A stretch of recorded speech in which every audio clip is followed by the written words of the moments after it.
Welcome, fellow Bible nerds. I am David Tate. And I'm Sean Powell. And we invite you to join us as we continue talking through the text, exploring what Scripture does and doesn't say so that we can think biblically, live biblically, and be part of the solution that this world so desperately needs. Dust off your sandals and strap on your tassels as we climb up the mountain to unlock the 5 books of Torah in Season 1, the Sinai Sessions. Today, we're going to be talking about Genesis chapter 44, verse 18 through chapter 47, verse 27, otherwise known as Parashah Vayigash, and he came near, and he approached.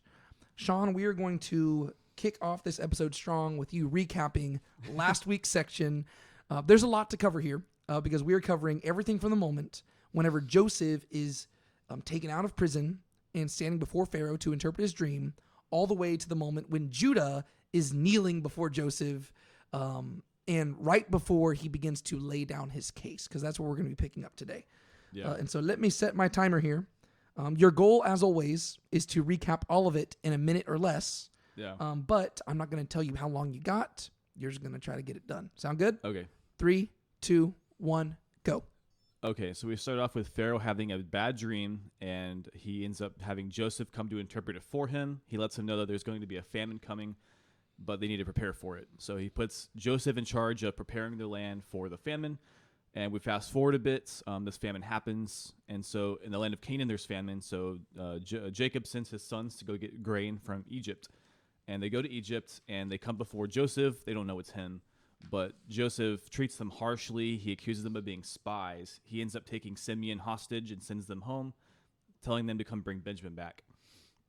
They go back, and they talk to their dad, and he says, okay, we're not going back for now. Fast forward a little bit more.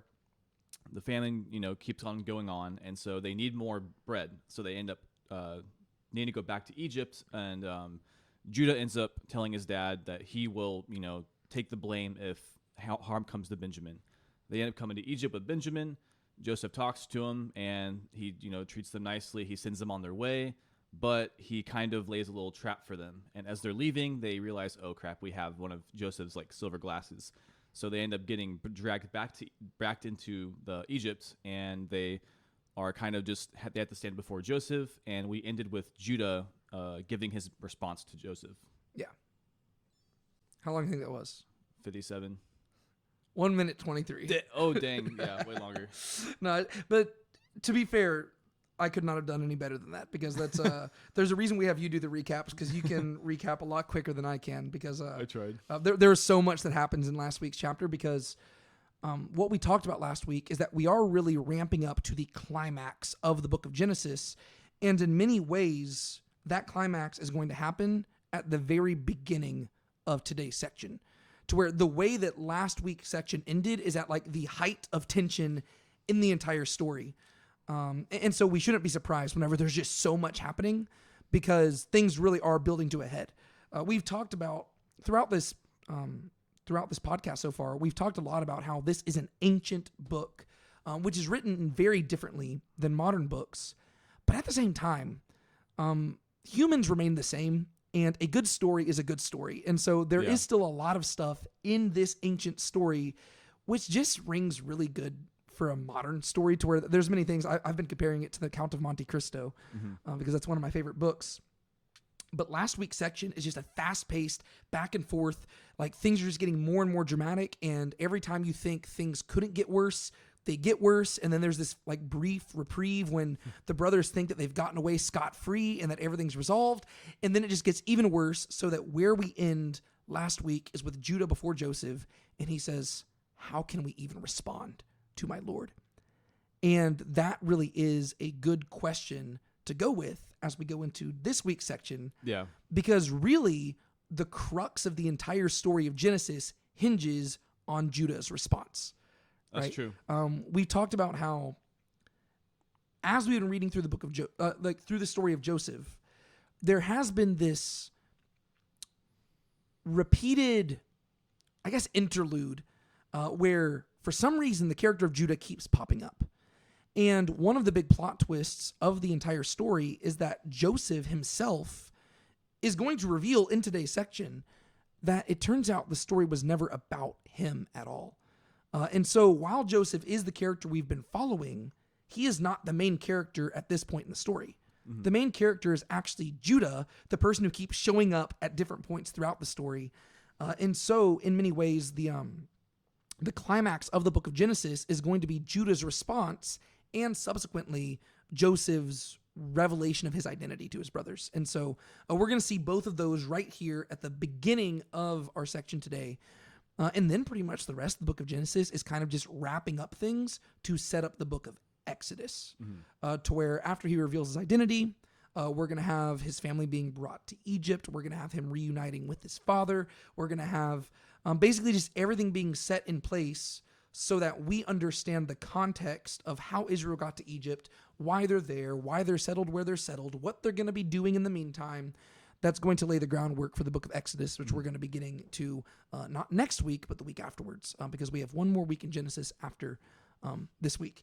And so is there anything you want to say as means of introduction before we hop into the text itself? No, not really. Like you said, just we're kind of starting off strong with this week because we're kind of starting off with the climax of his character, of Judah's character arc. And we've realized, like you said, that's like kind of the secret main, plot of this entire section. Yeah. Well, and not even just the plot of this entire section. I would argue, and we'll talk about this as we go through it, I would say that this is supposed to be the climax of the entire book of Genesis, to where we have to realize, like, a lot of times people read Genesis as if it's simply like a collection of short stories. Yeah. But it is a collective unit. And it started in Genesis chapter 1, and it is going to end in Genesis 50. And we must treat it as a unified whole. Yes, it does tell various different stories, and the structure of chapters 1 through 11 is very different than the structure of chapters 12 through 50, but it is a unit. And so as we go through this, we're trying to figure out, why does it culminate with this? And how does that contribute to the story that started in Genesis chapter 1? And so we're going to talk about that because it really does, like, even if this were a modern work of literature, it reads like a climax of the story, to where right here, the tension is at its highest. And then from the moment that Joseph reveals his identity, the height of the tension is going to be diffused. And then everything else is just going to be like wrapping up stuff, kind of like at the end of Return of the King, after the ring has been destroyed. Yeah, there might be little things that need to be addressed, but by and large, we're just working our way to the Grey Havens, and we're going to work our way towards the end of the story. And so that's where we're at in Genesis at this point. And so I guess we should just hop on in, and I'm going to turn it over to you to summarize Judah's response to Joseph. Would you like to go for it? This is the back half of chapter 44. Yeah. It's actually, I would say it's pretty simple to summarize. He basically just repeats what exactly happened when they were back talking to Jacob, where he basically just says that, Jacob, his concern was that, he was going to lose his second son from Rachel. And so, he told his sons that if he lost Benjamin, then he would basically die because he was so distressed. And so he tells Joseph that he himself, Judah offered himself as like a substitute for Benjamin. And so he ends up telling Joseph, like, hey, take me instead of Benjamin and let them go back, because if Benjamin doesn't come back, then Jacob's going to die, basically. Like, I can't do that to my dad. Yeah. Yeah. So basically verses 18 through 34 is really this long speech. And I really can't think of another place where we've seen a long speech like this, apart from chapter 24 with Abraham's servant telling the story to Laban and Rebekah's other family. But we get this moment where Judah suddenly is just right here. He goes on this long speech, and kind of like Abraham's servant, he is recapping everything we've already seen. But he is doing this in the same way like Abraham's servant in order to influence Joseph. But really, you could ignore all of that.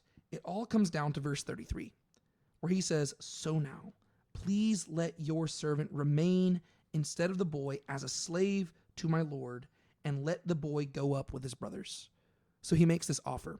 And then in verse 34, he explains why he makes this offer.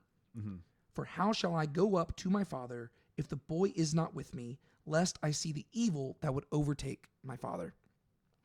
And we're not going into chapter 45 yet, but remember that the chapter divisions were not originally there. And so if you were to just keep reading, what you would read in the next verse is, then Joseph could not restrain himself before all those who stood by him, and he called out, have everyone go out from me. So there was no man with him when Joseph made himself known to his brothers. And so, like I said, we'll get to chapter 45 in a second. Well, in many seconds from now. Yeah.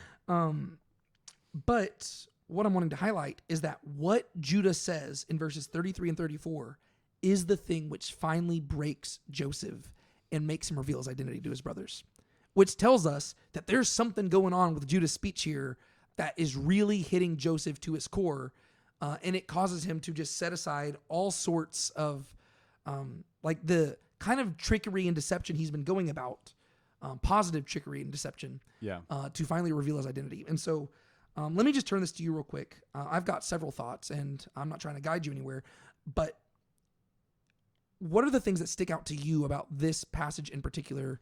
And what does it tell us about Judah and his character and how he's possibly been shaped and stuff like that? Yeah, I have a couple things. So I think for one, if you just consider again the entire story of Joseph, the thing that set this whole thing off, as Joseph will get into, but the thing that sets this whole thing off is that Judah, well, more so his brothers decided to kill him, but even more specifically that Judah decided to sell him into slavery. And yet in the story, Joseph appears to be returning the favor, basically being like, I'm going to enslave the other favorite son. Yeah. And so it almost appears not necessarily evil, but it almost seems like payback. Yeah. And yet you have the same guy whose idea it was to sell Joseph into slavery. The fact that he is making a complete 180, he's willing to sell himself into slavery. I think that considering Joseph is the very one that he sold into slavery, this would have like a profound impact on him. Yeah. Because like we said before, that throughout this whole thing, he's been kind of trying to see if his brothers have changed. The way that he's been kind of intentionally pitting them against Benjamin in a way, to see how they would treat Benjamin. And yet he goes from exploiting Joseph to protecting Benjamin and also Jacob too. Yeah. And the language of this is where paying attention to words is really important, because it can help like show insight to the text itself. Because everything you're saying here is conveyed by the very text of Scripture itself. Because if you look at verse 20, whenever Judah begins to appeal to Joseph, what he first says, he says, and we said to my Lord, we have an old father and a little child of his old age. Now his brother is dead, so he alone is left of his mother, and his father loves him. So he describes Benjamin as somebody who his father loves. But whenever we saw him talking with Joseph earlier, we did not see him use that exact language to describe Jacob's relationship with Benjamin. Do you know when the last time we have seen the word love in the book of Genesis was? Was it whenever Jacob and Rachel, like they had like their or no, that's with Jacob and Esau. I'll just tell you. It was chapter 37. Okay. So chapter 37, it's at the very beginning of the Joseph story. It says, now these are the generations of Jacob. And it says, now Joseph was 17 years old. And it says, and Jacob loved Joseph. I see. And it repeats it several times. He loved him. He loved him. He loved him. He gave him this coat. He loved him. And so it repeats that Jacob loved Joseph. Jacob loved Joseph. Jacob loved Joseph. And the word love does not show up again until this verse right here, where Judah says that Benjamin's brother is dead and Jacob loves Benjamin.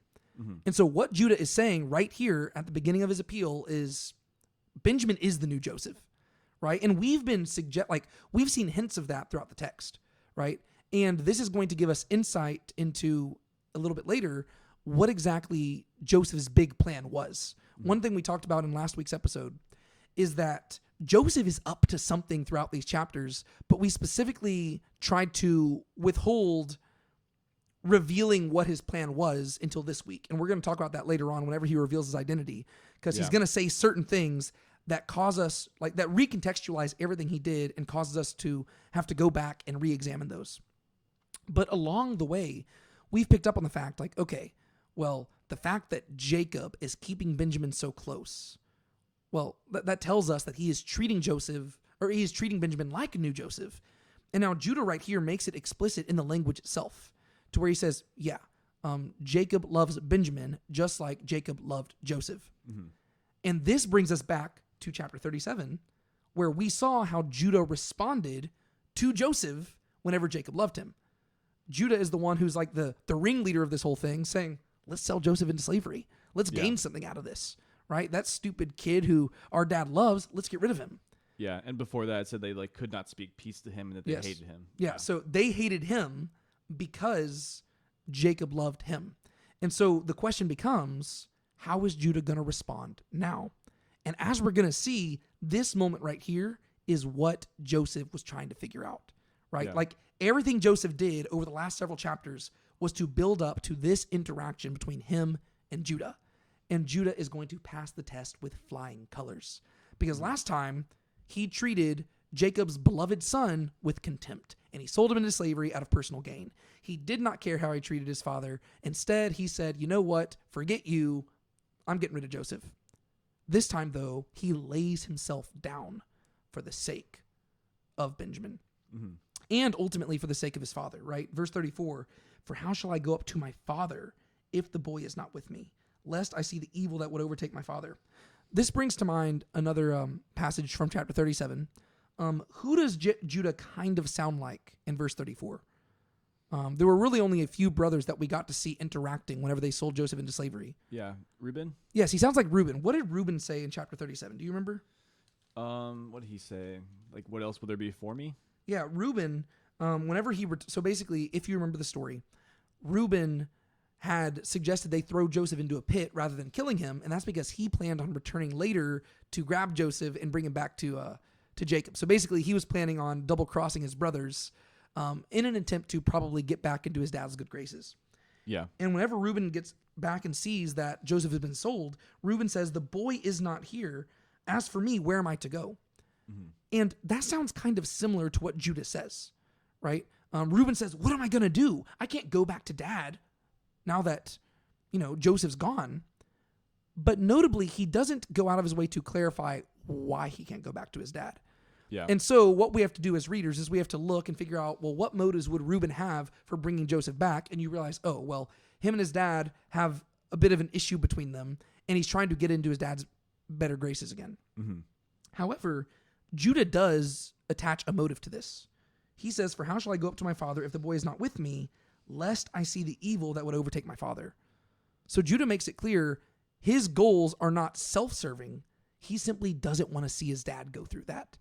Yeah. And that changes things, right? It's not simply about like, oh, I can't make my dad like I can't stand before my dad. That would be terrible for me. It's simply him saying, I can't put my dad through that again. And so he's being entirely selfless here. He is offering his own life just so that his dad can be happy. That's pretty cool. Yeah. Do you have any thoughts about that and like the contrast between Judah and Reuben there? Not anything else that you didn't already say. Okay.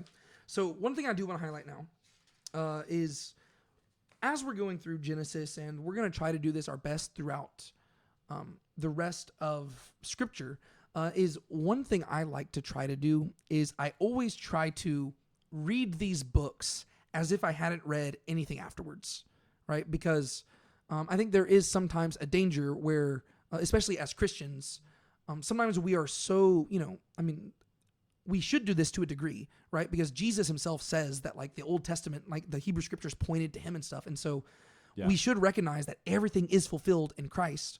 But I think there is a tendency amongst Christians to where they are incapable of engaging with the Hebrew Scriptures at all apart from Christ. And I think that is a danger as well, right? Because I think that we need to approach the Hebrew Scriptures on their own, but then we can arrive at greater insight when we read it retrospectively, right? And so whenever we read the New Testament into the Old Testament, there are greater insights we can arrive at, but I think that's like the second thing we have to do, right? I think we have to understand it on its own terms first, because if we just read it by reading the New Testament into it, that's just us blindly accepting that the New Testament is true. Whereas our goal is to try to figure out what does the Old Testament say, and then through that, we will figure out if the New Testament is true, which I believe it is, right? This is what the Bereans do in the book of Acts, where they are examining the Scriptures to find these things to be true. And so we don't want to just blindly believe that what Jesus says is true. we want to test it, and we want to look at the Hebrew scriptures and say, does this point to Jesus? And I think it matter-of-factly does. And so a lot of the times whenever we go through the books, we're going to try to read it as if we did not know what was coming next, right? Or we're going to try to read it addressing individual units together, right? So rather than reading Genesis through the light of the Gospels, we're going to read Genesis in light of the Torah, right? In light of that.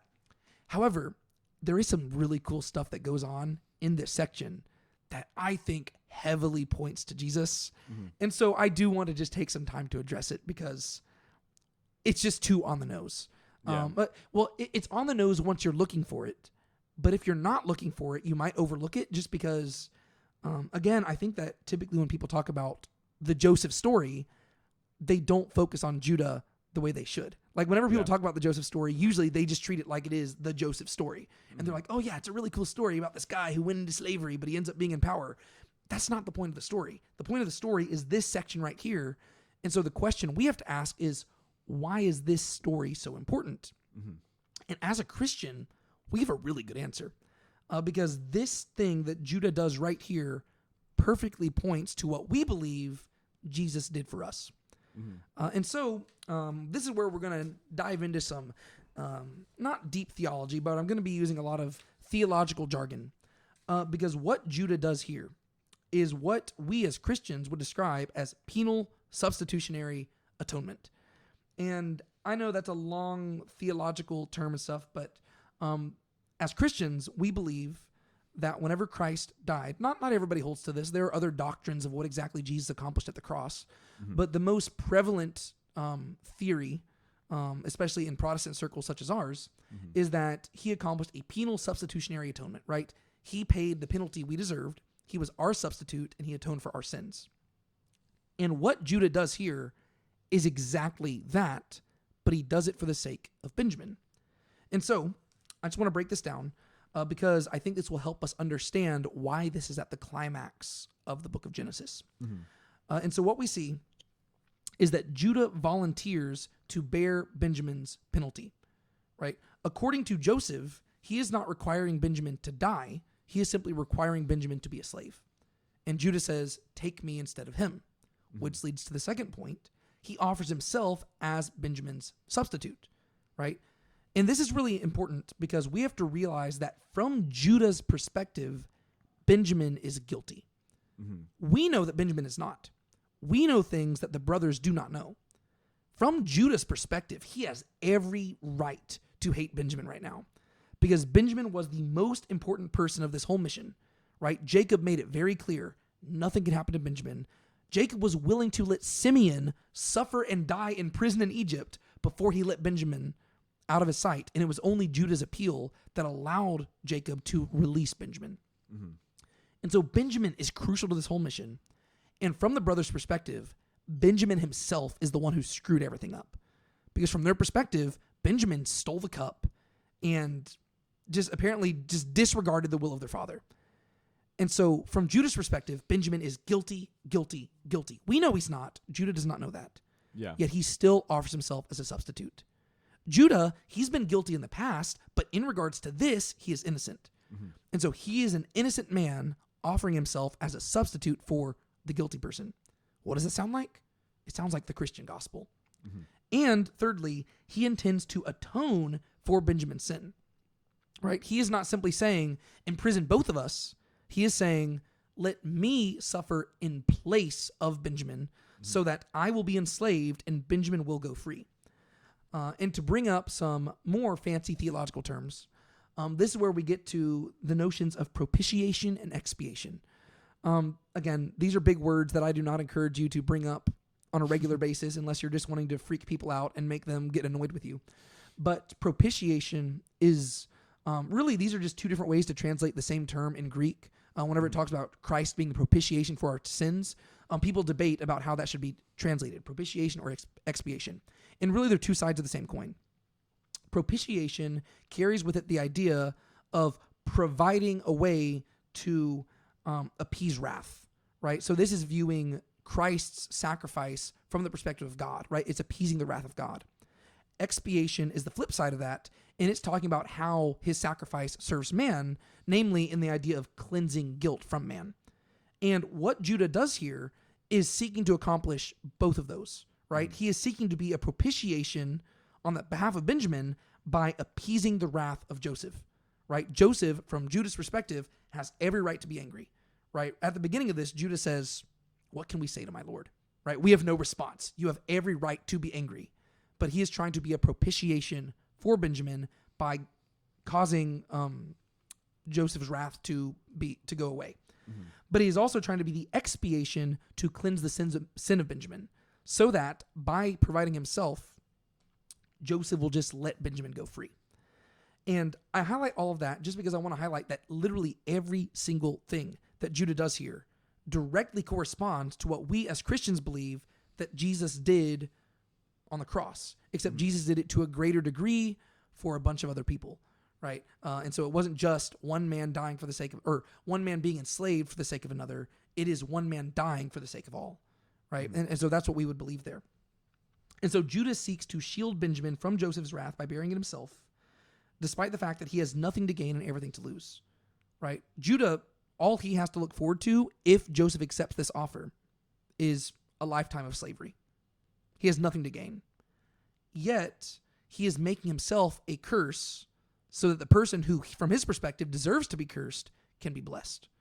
And this is language that the Apostle Paul is going to pick up in Galatians, where Christ made himself a curse for us. He accepted the penalty of Torah upon himself so that those who did deserve the penalty could be free and could receive life. Do you have any thoughts on that before I've got more to say, but do you have any thoughts on that? Not on that specifically. Okay. And so to just trace Judah's character arc here, formerly, back in chapter 37, he only cared about personal gain, and he caused his father intentional distress by selling Joseph, his favorite son, into slavery. Now, like you were pointing out earlier, that is entirely flipped on its head. Now, Judah willfully lays down his life, and it's not because he views Benjamin as innocent, but because he loves his father. And that, again, directly parallels Jesus. Because Jesus is going to die for us, not because he thinks we're innocent, but he knows we're guilty. That's going to be a difference between Judah and Jesus, right? Yeah. Judah, he's not fully in the know, right? We know that Benjamin's innocent. Judah does not know that. Jesus knows that we are guilty, yet he lays down his life because he loves the Father, and that is what the Father sent him to do. And because he loves us as well, right? And the intriguing part of all of this, right, the stuff that I love that is like the greatest plot twist is that in Scripture, Judah is not the only person that we have seen betray a brother by selling him for the price of a slave in order to accomplish personal gain. It turns out that there's another character named Judah in the text of Scripture who does the exact same thing. Who is that man? Judas Iscariot. Judas Iscariot, right? We translate his name as Judas, but it's the same name as Judah, right? So this is Judah Iscariot. He sells Jesus for the price of a slave. And that's how Judah looks at the beginning of Genesis, right? In Genesis 37. And so the cool thing about this whole story is that it is like the ultimate story of redemption. Judah starts off looking like Judas Iscariot, but by the end of the story, he looks like Jesus. And if that's not redemption, I don't know what is. Yeah. Right? Because you have Jesus telling Judas Iscariot, or telling his apostles, woe to that man by whom the Son of Man is betrayed. It would be better for that man to have never been born. And so Judah starts off his story looking a lot like the person to whom it would be better if he had never been born. But by the end of his story, he looks a lot like the person from whom every born person came from, right? The person who spoke life into existence. That is really cool. And again, I have more to share. What are just your thoughts on that character arc of Judah and maybe like what that purpose serves in the grand narrative of Genesis and Scripture? Yeah, so like you said, as far as like Genesis as a whole, honestly, it's not too much unlike what we talked about with Abraham's servant, to where I do think that in many ways this is supposed to serve as another, what's the word? This is supposed to kind of, again, serve as an example of how Israel is supposed to function in the world. And especially when you consider that later on, like he will be the one who inherits like the birthright, the blessing. Yeah. Where you see like this is the way that Israel is supposed to interact with the world, to where they are supposed to be the ones who like they are an intermediary between God and man, the nations, but also they're the ones who are kind of called to take on, like this kind of like self-sacrificing behavior, to where Israel themselves should be like a sacrifice on behalf of God. Yeah. Well, I think you're exactly right there, because I think there might be a temptation amongst some people to look at us as Christians and roll our eyes and say, oh, you just read Jesus into everything. But the whole point, like if you're actually reading the Hebrew scriptures, the whole point of the Messiah is that he is supposed to be the ultimate Israelite, and he is supposed to fulfill all the things that Israel failed to fulfill, right? Whenever you read through the Hebrew scriptures, the Messiah is not simply a king. He is also a teacher, and he is the Prince of Righteousness, and he is the one who is supposed to guide them, and he's supposed to be like the prophet like Moses. Yes, there were some Jewish people who viewed the prophet like Moses and the Messiah as being different people, but many of them viewed him as the same person, right? So he's supposed to be this prophet and this prince and this teacher who leads the people in the ways of God and guides them in the way of Yahweh. And so I don't think we should be surprised that Jesus, the Messiah, directly fulfills God's purposes for Israel. And what Judah is doing here, like, yes, you can appreciate it on its own merit, even if you don't know the Jesus story. But that's because it is teaching you what, like if Israel is supposed to be part of the solution that the world needs, well, this is what it looks like. Because all you have to do is look at Israel as a people so far, and you realize that they are not there yet, right? They are not the solution, right? Simeon and Levi, they are killing towns. Reuben is sleeping with his father's concubine, right? These people are really messed up. Jacob is wrestling with God. These are not a people who are being part of the solution. Mm-hmm. But Judah wasn't either at the beginning of his story. But by the end of his story, because God was working through his story, God redeemed Judah and made him into the type of person who is the solution. And the way that he is the solution is by disregarding his own well-being and offering his life in exchange for another, and selflessly, sacrificially giving himself so that others might be blessed. And that's exactly what God wants the people of Israel to do. And so this is at the climax of Torah, because, I mean, not the climax of Torah, climax of Genesis, so that whenever you read the commands of Torah, you're supposed to be reading these stories into it. Whenever it says, love your neighbor as yourself, when it says, love the Lord your God with all your heart, your soul, your mind, your strength, whenever it says all those things later on in Torah, you're supposed to be looking back into Genesis and figuring out how those stories pave the way for those commands.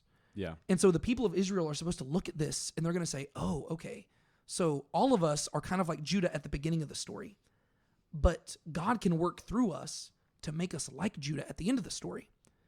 And then this culminates when you get to the New Testament with the Messiah showing up, and he is like Judah at the end of the story for his entire story. And he is the ultimate Israelite, the ultimate redeemer, the ultimate sacrifice. And so I don't think we should be surprised whenever, what Judah's doing here, it both points forward to God's purposes with Israel and what God will accomplish through the Messiah. And so I just think that's really, really cool. Yeah. And on top of that, if you look at Genesis again as a whole, I think that this also kind of builds off of what Abraham did. If you think about it with Genesis, if you go past the first 11 chapters, you get the entire patriarch section, where it's bookended by these two patriarchs where, Benjamin isn't Judah's son, but in this sense, he is kind of treated like a son. But both of them have this son that is loved, and the way that they handle, there's kind of two different things being said. With Abraham, through Abraham, we see this faith shown through being willing to offer up the son that he loves to God, because he is hearing God's voice, because God asked him to. We see the cost of faith, but it's the son being sacrificed. Whereas here, we see Judah, who is willing to offer up himself for the sake of the loved son. It's almost like two sides of the same coin. Yeah. And that kind of bookends the patriarch section of Genesis, or the patriarch section of Genesis. Yeah. Yeah. Well, and then if you compare the patriarch section in chapters 12 through 50 to the opening section in chapters 1 through 11, what we kind of argued is that chapters 1 through 11 is just 3 false stories, right? You have the false story with in the Garden of Eden.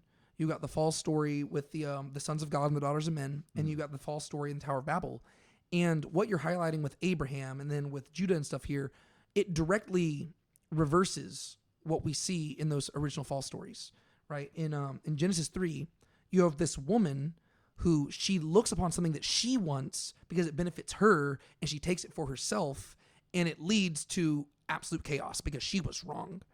Well, Judah right here, he is not thinking of his own well-being at all. Instead, he is laying his life down in order that good can actually come about, right? Genesis chapter 6, once again, you have people taking things into their own hands that they really want for themselves, and it corrupts and pollutes everything. Judah is reversing that. Genesis chapter 11, you have somebody making a name for themselves, right? You have these people getting together. They're building this tower. They're trying to just go higher and higher and make themselves really, really great because they are all focused on themselves. Judah right here is forsaking all of that. If you've just been tracking the story of Genesis, at this point in the story, Judah is pretty much next up in line, like amongst Leah's sons, to receive the birthright and the blessing. And it would benefit him entirely to let Benjamin just be captured. Because so far, Jacob has been showing favoritism to the sons of Rachel. And Rachel only had 2 sons. Joseph is dead, and Benjamin could be enslaved right now.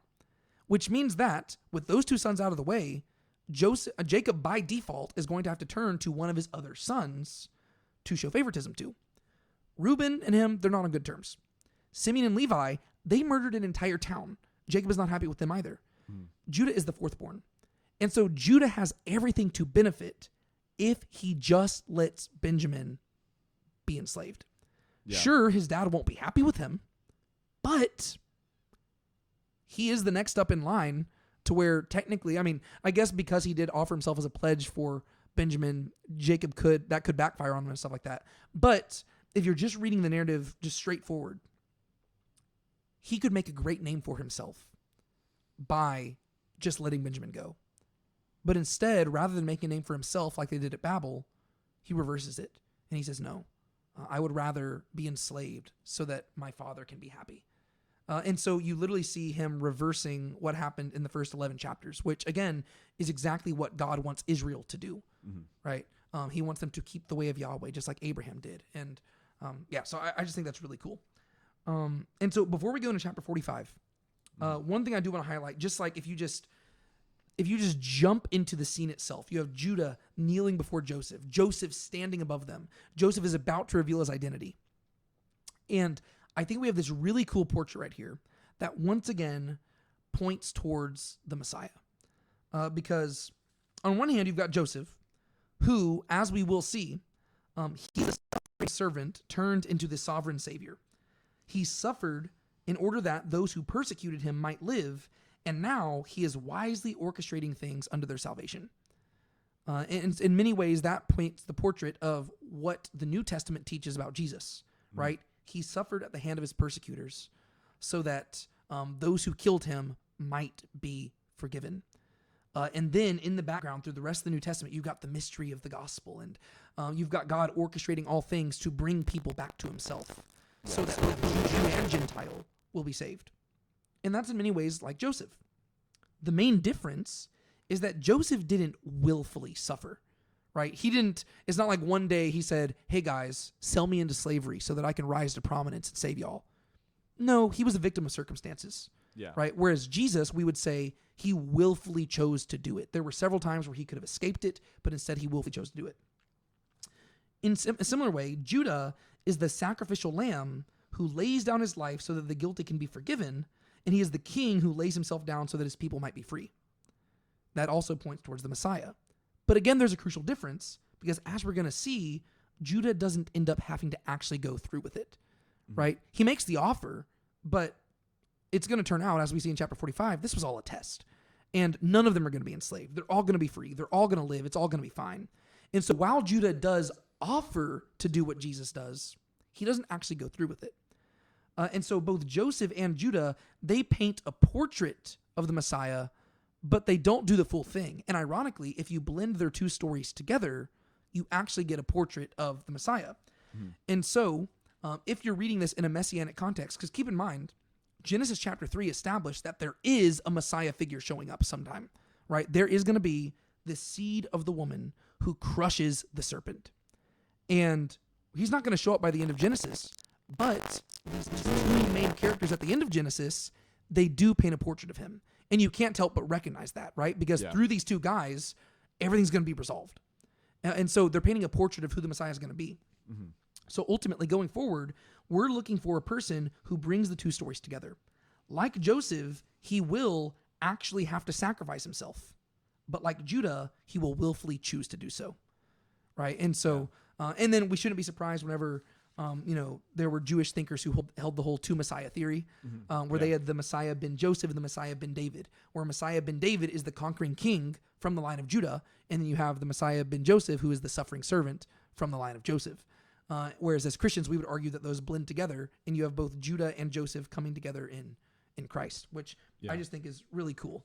Do you have any thoughts you want to share about that before we jump into chapter 45? Not really. I was just going to say something you had said there to where, like, with Judah, this ends up all being a test as well. That, again, made me think of Abraham, to where, like, in both cases, they're being asked to, like, give up something that's, like, a loved son. And the main difference is that Abraham is willing to go, well, they're both willing to go through with it, but the difference is sacrificing the son versus sacrificing yourself for the son. Yeah. Yeah, which I guess Judah is the one who he willfully lays himself down on the altar and says, "Dad, kill me instead," basically. Yeah. I don't know if it's intended to be like necessarily a one-up to Abraham, but it's just like, but that's definitely the connection. Well, there's a thematic through line and stuff. And and through this, what's actually cool is, and we'll talk about this again in a second, but the Joseph story is supposed to call back to the Isaac story. Because if you remember, whenever Joseph was sold into slavery, there were several different words throughout that passage that were intentionally calling back to Genesis 22. And so just like Isaac was spared, so too Joseph will be spared through a metaphorical resurrection. But we're getting ahead of ourselves, or I'm getting ahead of myself. Let's jump into chapter 45. Okay. Could you just summarize verses 1 through 24? So basically, everything, basically the whole conversation between Joseph and his brothers before they return back to Canaan. Again, the way that these chapters are divided is really annoying to me. Verses 25 through 28 seem like they belong more appropriately at the beginning of chapter 46, because that's when the brothers depart to go to Egypt. But to go to Canaan. Could you just summarize what happens there? Yeah. So basically, at this point, Joseph reveals himself to his brothers, and he lets them know, like, "Hey, I'm Joseph that you sold into slavery." But he gives a very weird response where he actually comforts them and tells them, "Hey, don't get don't feel bad. Like, this was actually God's doing, not your doing," which is also just a very interesting response. And then he basically just tells them, like, to come down to Egypt and that he will take care of them for the famine. Yeah. So he's like, "Go get my father. It's going to be awesome." So I'm going to start by talking about this story from the perspective of the brothers. Because, Sean, just tell me real quick, like, we've been reading this story in like this weird place where we know less than Joseph knows and we know more than the brothers know. Yeah. And in a second, we're going to review all of this from the perspective of Joseph himself, because verses 5 through 8 are going to really recontextualize everything. But real quick, can you just tell me the story from the perspective of the brothers? Like, just what has been their perspective throughout the last several chapters? This guy really seems to hate us. He seems to hate us. So that's part of it. Yeah. But by the end of it, it seems like he's trying to present himself as being kind of reasonable. Yeah. But what is the last thing that they're possibly ever expecting here? Like, you mean that it would be Joseph? Yeah, that is Joseph. Yeah. Right? This has got to be the craziest plot twist ever from their perspective. I think from our perspective, it doesn't, the twist doesn't hit as hard because we knew it was coming, right? Like, we knew that this was Joseph all along. They had no idea. Yeah, and no reason to think it at all. Yeah, this has got to be like, they got to be so blindsided by this to where it's like, I would like to say that his revealing his identity brings greater understanding, But it probably just brings more confusion if we're being honest. Yeah. To where, like, all of a sudden they're looking at this, they're like, what? Explain it. Like, make this make sense. Because from their perspective, their dad sent them to go get bread from Egypt. And they came across this guy who, from the get-go, just started accusing them of being spies and just not liking them and stuff. And to be fair, if you look at like Egyptian history and stuff, there was a lot of animosity sometimes between the Egyptians and like Semitic people. And so it isn't beyond the realms of possibility that the Egyptian people might think that the Semitics were coming in and they were like wanting to like, spy them out and overthrow them, because that did happen at a point, right? Hyksos came in and they did overthrow Egypt, and it was not fun for the Egyptians. And so from their perspective, this guy is really harsh and he accuses them. And then they're like, okay, what the heck's going on here? One of their brothers is imprisoned. They're making their way back home. And then like there's money in their pouch. And they're like, oh no, this guy was already harsh enough. Now he thinks that we've stolen things. They convince their father to let them bring Benjamin back. They make their way back up to Egypt. And they're like, the first thing they do is they find the guy's steward. And they say, hey, we saw that the money's in our pouch. We brought twice as much back. We are so sorry. And then the steward tells them, oh no, we got your money. And now the brothers are even more confused. And they're like, okay. And then what's even crazier is that the steward just brings out Simeon and says, here's your brother again. And they're like, oh, I thought we needed to show Benjamin. No, that's fine. And then they go before Joseph, but they don't know it's Joseph, right? They go before the man. Yeah. And the man's just friendly. He doesn't even like talk, like the whole spy stuff is in the past. He's like, hey guys, we're going to have a meal together. And he has this like huge lavish meal and he gives them all this stuff. And he says, hey, go take care of your family and stuff like that. And they leave and they're like, what happened? Like they're probably thinking this guy is bipolar. Yeah. Right. One moment he's like this harsh person speaking harshly to them, interrogating them, accusing them of being spies. The next moment they're like best friends. And he says, all right, be blessed. Have a great day. They leave. And as they're leaving, the steward comes chasing after them and accuses them of stealing again. They're like, oh, gosh, what is going on here? And then this time, like they actually have appeared to have stolen something, right? From their perspective, Benjamin stole this stuff. And they're like, oh, man. Like, so now they're thinking, this guy has reason to be harsh with us. But throughout all of this, the guy seems pretty reasonable. They say, you know what? You can kill the guilty one. We'll be slaves. And he says, well, the steward says, oh no, only the person who's guilty needs to be a slave. Y'all can go free. They go before Joseph. They say, enslave all of us. He says, no, only the guilty needs to be a slave. The rest of y'all can go free. And so from their perspective, this guy, he can be harsh, but he can also be very friendly. And honestly, he seems kind of reasonable. But they would never at any moment think, I wonder if this is our brother who we sold into slavery in Egypt 22 years ago, who has now risen to power to be the second most powerful man in Egypt, and he's just been playing tricks with us this entire time. That would just never have come into the, like, even if Joseph did not have a disguise on, even if he did not look super Egyptian, if he literally looked exactly like Joseph, they would never have thought this. And I just can't help from their perspective. I'm like, this has got to be the wildest experience in their life. Because like now that Joseph has revealed his identity, they're just like, huh? So what was the deal with all the other stuff? Right? Like, like it's like, I think their response makes a lot of sense. Right? It says, there was no man with him when Joseph made himself known to his brothers. Then he wept loudly, and the Egyptians heard it, and the household of Pharaoh heard it. So they're like, what's going on in that room? Then Joseph said to his brothers, I am Joseph. Is my father still alive? But his brothers could not answer him, for they were terrified at his presence. Yeah, I bet so. In this moment, they realize, oh, crud. This is Joseph. And what do you think they're thinking in this moment? Like, what do they think is probably going to happen? Like, you think he's going to, like, punish them? I would think that's what they're thinking, right? I think that they're probably thinking, oh, this was all a psychological, like, he's been trying to torture us over the last several months and to make us paranoid and to freak us out and make our lives as miserable as humanly possible just to set us up for this moment so that he can imprison us, enslave us, kill us. Like, Like payback. Well, yeah, it's payback, right? Like, because of what we made him go through. Because keep in mind, they've been haunted by their guilt over Joseph for the last 20 years. That's been clear enough. And so from their perspective, they're thinking, oh, this is it. To him, it was too easy to just kill us. No, he had to make us suffer first. And now that he's revealed his identity, we're in for it. And then I love verse 4. Then Joseph said to his brothers, please come near to me. And they came near. They're probably so terrified. They're like, oh, no. And he said, I am Joseph, your brother, whom you sold into Egypt. And I couldn't help but chuckle when he has to clarify that, because they're probably like, oh, no, we know exactly who you're talking about. Like, you don't have to, like, we know who Joseph is.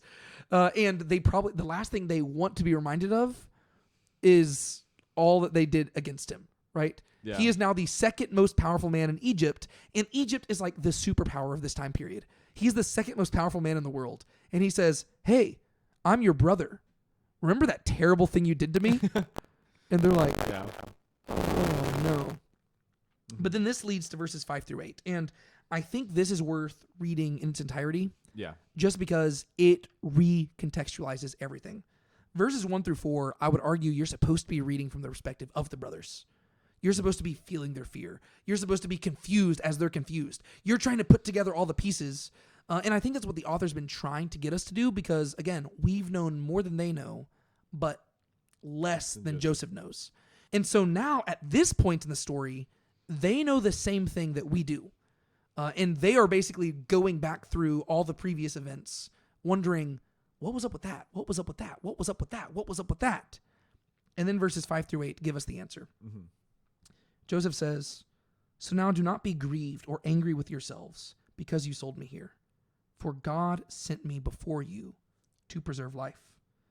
For the famine in the land has been for these 2 years, and there are still 5 years in which there will be neither plowing nor harvesting. So God sent me before you to establish for you a remnant in the earth, and to keep you alive for a great remnant of survivors.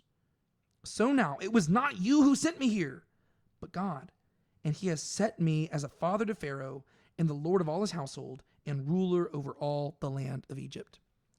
There's a phrase that is repeated 3 times in that passage. Do you notice what it is? God sent me. God sent me. That right there changes everything. Mm-hmm. What does this tell us about Joseph? I'm not sure what you're going for there. But, I'm not going for anything in particular. I mean, to me, when I read like this, it just, again, it makes me think back to like just other instances where you see like, because we don't really hear anything before this where you really see Joseph interacting with God. All you see is that he credits God for interpreting visions instead of himself. But it seems like Joseph must have a pretty good relationship with God to where he seems to be able to hear his voice, as we would say in context of earlier Genesis. He is able to recognize what God's doing, even if maybe God hasn't made it known to him. I guess we don't know how much he knows in that regard, but it seems like he's really in tune with God. Yeah, so as best I can tell, it seems like the moment that Joseph had this realization is the moment when his brothers were kneeling before him the first time. Because remember, it said he remembered his dream. Yeah. And I think that moment is where everything changes. And so this is the part in our episode where we are going to take some time to go back through all the things that Joseph has done over the last several chapters. And with this new insight, we have to re-examine them. So basically what we learn in verses 4 through 8 here is that Joseph's perspective on this is wildly different than one would have naturally expected, right? And it really all comes down to what he views his purpose in life as being, right? Because right here he makes it clear. He says, God has sent me before you to preserve life. So he says the reason they don't need to fear is because they were never in control to begin with. God is the one who was in control. God is the one who sent them, not them, right? Yeah. Yes, this is complex theology. They are the ones who sold him into slavery. He is not denying that.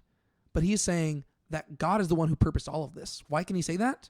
Because he had those dreams well before they sold him into slavery, right? Yeah. It'd be one thing if he was in prison in Egypt and he had a dream of his brothers bowing before him. But no, he had these dreams before his brother sold him. And so this told him, oh, this was all part of God's plan. And God actually allowed you to sell me into slavery so that I would end up in this exact position.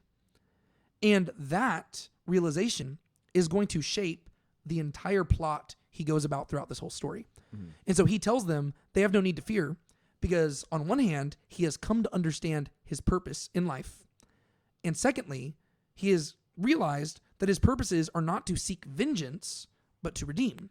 Because if it was not like, yes, they did sin against him, but in many ways, this doesn't take away from their guilt, but in many ways, it needed to happen in order for him to be in the place where he would fulfill the prophecy that God had given.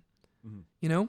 Yeah. This is where you start getting into like the whole foreknowledge of God and stuff like that, like the complexities of it, because he's not suggesting that they are not guilty.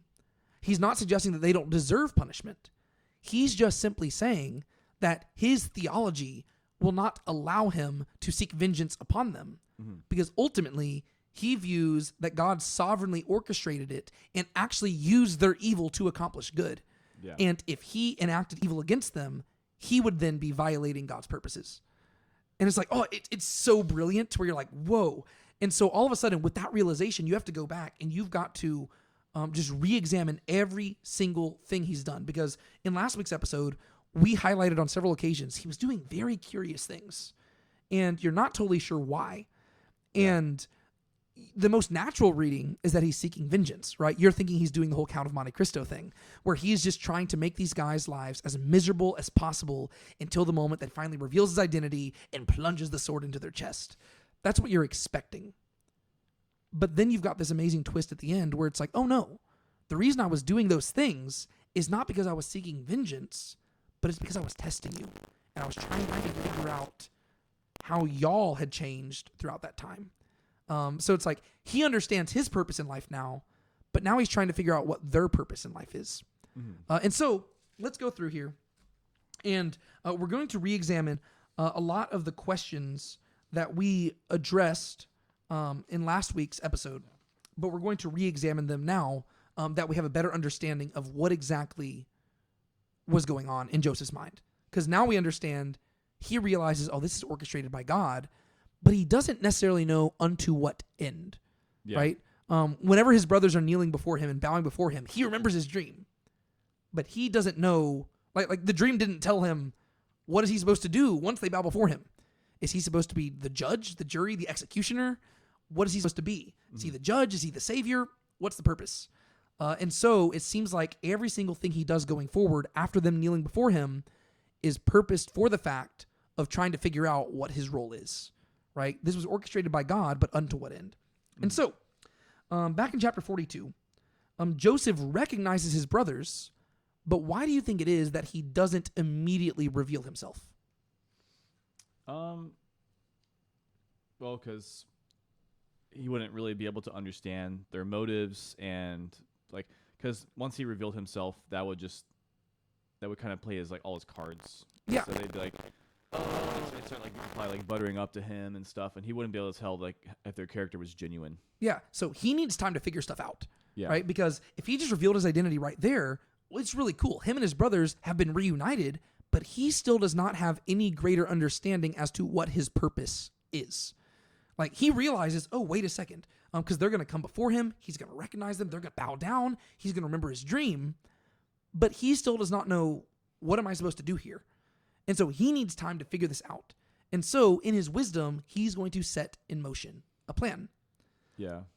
Were you going to say something else? I was going to say, in a sense, it's almost like, especially if God didn't give him anything else to go off of, it's almost like God's giving him a chance to kind of almost be in his role to where, he's having to test them to, see their character.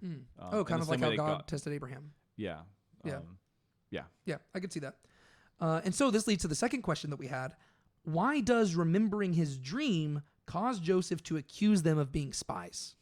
Because remember, that was the weird detail in chapter 42 where it said Joseph recognized his brothers, although they did not recognize him. And Joseph remembered the dreams which he had about them and said to them, you are spies. You have come to look at the nakedness of the land. Yeah. And we talked about how that was curious. It's a weird connection to make. he remembered the dream, he accuses them of being spies. But now that we understand his understanding of it, why do you think it is that he accused them of being spies? I guess one thing is that accusing them would allow him to like interrogate them to like get more information, and that would give him more of a chance to understand the situation. Yeah, if Joseph needs to if he needs time, he needs to buy time. The best way to buy time is by guaranteeing that he will be around them longer than just a few minutes to get some bread. Mm-hmm. And he also needs to figure out a little bit more information because he knows how many brothers he has, and there's only 10 before him. Where's Benjamin? Mm-hmm. Where's Jacob? Are they alive? Are they doing okay? And so he remembers his dream, and in the dream, it didn't say how many, remember there were sheaves of grain? It didn't say how many sheaves of grain were bowing before him. But he did have another dream where it said that there were 12 stars and the sun and the moon bowing before him. So that was the idea of his entire family being together again. And so he's remembering the dream, and he's like, okay, I need to buy time to figure out what's going on here. So the best way to do that is by accusing them of being spies. That gives him an excuse to interrogate them like crazy, figure out as much information as he can as possible, and it gives him reason to say, I need you to prove that you're telling the truth. Go back and get Benjamin, right? And so it gives him reason to see them again, and that gives him more time to formulate a plan, right? And so you're beginning to piece it all together. Third question, why does he lock them up for 3 days? A lot of these are going to have kind of the same answer, right? Yeah. Well, I guess like you said, one thing would definitely be to buy time. It could also just be to see how they respond as well. Yeah. I think it's probably a mixture of both of those, right? The main thing is he's buying time, right? This guy is he was not expecting this. His life is being upended as well because up until this moment, he is probably, we saw whenever he named his children Manasseh and Ephraim, he said, God has caused me to forget all the suffering of my past. Even though he seems to have been faithful to God throughout all this time, he has probably not had the best outlook of his brothers, and he probably would have longed for vengeance. But then his entire worldview is being upended. And so over the course of those 3 days, I imagine he's trying to figure out, okay, what am I going to do? How am I going to do all this? And he's scheming, I imagine, in the background. Yeah. And he's trying to see how they're responding, which then leads to the fourth thing. Why does he originally say that he will detain 9 of them and send 1 of them, but end up detaining 1 and sending 9? One could just be that he originally, it could be to show them that he is a reasonable person. And so it shows that he's merciful because he reduces the sentence basically. And because he doesn't really need to detain 9 of them. As far as his plan goes, it might end up backfiring if he only sends 1 back and 9 of them are in Egypt still. Yeah. So I think there's those elements. Part of it is, he's probably okay, I came across a little bit harsh right now. Maybe I need to do something to make myself seem more reasonable. But then also, given the fact that his brothers sold him into slavery, if only 1 of them went back home, there is, without a doubt, he's going to have to come back, right? Because if he imprisons 9 people and keeps them detained, there is no way Jacob is going to say, oh yeah, it's all right, just let 9 of my sons rot in prison. However, given how Jacob has treated the sons of Leah, it's not out of the realms of possibility that he will allow 1 to remain in prison. And so I think that Joseph, over the course of these days, he's kind of thinking it through and says, okay, you know what? I'm going to let 9 go. And we're going to see not only how the brothers have changed, but maybe how Jacob has changed as well. And it turns out that Jacob hasn't changed much because he basically just let Simeon stay in prison for a really long time. Mm-hmm. But there was a legit possibility where the brothers do not come back, right? To where they might just leave Simeon and they just say, you know what? We're not going to bother coming back at all. And that would tell him a lot. Yeah. But instead, he lets 9 go back rather than just letting 1 go back because it allows him to test their character even more. Mm-hmm. Leads to the 5th thing. Why does Joseph insist that they bring Benjamin in particular? Probably, again, kind of a similar answer there to probably test the brothers and Jacob as well to see if Jacob will allow him to go, to see how he views Benjamin, but also to see how his brothers will treat him because they'll be the ones bringing him there. Yeah, Joseph is not stupid. The brothers have told him that Benjamin is alive, and so there's really 2 options. Either the brothers are lying, in which case they have already killed Benjamin or sold him into slavery like they did with Joseph, or the brothers are telling the truth, in which case Benjamin is the new Joseph and Jacob will not let him out of their sight. And so for both of those reasons, Joseph says, I need to see Benjamin. Because if they're telling a lie, then they cannot produce Benjamin, and that will tell him all he needs to know. If they're telling the truth, then putting Benjamin in their hands allows him to see how they're going to treat Benjamin. Because they could very easily just bring Benjamin, like, if the brothers have not changed, then they would just bring Benjamin to him and allow him to enslave Benjamin. You know, they could just come up with a reason to sell Benjamin into slavery. And then he'd be same thing. Yeah, they could do the same thing to him. He'd be reunited with his brother, and then he could stay away from the rest of his family. And so it benefits him to say, no, bring Benjamin back. Sixthly, why does Joseph weep specifically after hearing about Reuben? Like whenever Reuben says, I told you we shouldn't kill him. Probably just because he just didn't know that that Reuben had tried to save him. Yeah, it reshapes everything. Like, so not only is his worldview and like his perspective on his life being upended, but he's also realizing that what went down is actually more complex than he even realized. Yeah. And even if Reuben had ulterior motives, he still tried to save Joseph. And so Joseph hears that, and it makes him weep. And so he had to go away. But it wasn't enough to cause him to reveal himself to the brothers, right? Because even if Reuben wanted to save him, he still got sold into slavery. And so the rest of the brothers rejected Reuben's appeal. And so Joseph's, like, they still haven't passed the test yet. Yeah. That means that Reuben was good from the beginning, but Joseph wants to know, have the rest of them changed? Because he needs to figure out, why does God have them bowing before me? Am I supposed to be their judge, or am I supposed to be their savior? Like, am I supposed to be executing these guys, or am I supposed to be saving them? Seventhly, why does he specifically imprison Simeon? We talked about this one last week. Yeah. Probably just because he'd be like the next, like, you mean because he'd be like the next in line? Like, yeah. Reuben was the firstborn. Firstborn. Joseph now knows that Reuben was innocent the whole thing. So he says, I'm going to imprison Simeon instead. Yeah. And this is subtle enough to where the brothers don't necessarily know that he knows the birth order or anything. But from Joseph's perspective, you're beginning to realize, okay, I see what's going on here. And you're also beginning to realize, like, if he imprisoned Reuben, well, it seems like there might have been a fractured relationship between Reuben and the other brothers because he's been holding this over them the last 20 years. They might not come back for Reuben. That's true. Whereas Simeon, it seems like, okay, well, he was second in command and things went down, so let's just capture Simeon. They're more likely to come back for Simeon. Eighthly, why does Joseph return their money? Like whenever they go back and there's the money, probably to see how they would handle it, to see if they would just keep the money or they return it. Yeah. Well, yeah, like they could keep the money and just not come back. Right? That'd be the easiest thing to do. It's almost like, do they value the money more or Simeon more? Which again kind of goes back to the original Joseph thing, which is they valued money more than him. Yeah. Yeah. Judah said, well, if we're going to sell him into slavery, let's at least get money for it. Okay. Well, now Simeon has been sold into slavery and they got money for it. He did kind of create that situation. Yeah. Yeah. And so it's been replicated to where he puts the money there, but he's also providing for them, but it's all part of the test, right? He's giving them every reason to not pass the test. Which is, it's a gamble, but it pays out. Okay. It's just, I was going to go ahead and say, throughout this entire story, you kind of realize that throughout all of it, it's almost like Joseph is he's almost pretending to be the serpent figure in all of this. Like he's like tempting them so many times to like fail the test. And I also partially say that because whenever we get to like the beginning of 45, he says that he makes himself known. It's almost like like how we talked about with like the serpent and Adam and Eve, how like the Adam and Eve were like naked, whereas the serpent was like crafty. It's almost like he's crafty, but then he becomes naked before his brothers. Yeah, he had concealed himself, but then he reveals himself. Yeah, I can see that. That's interesting.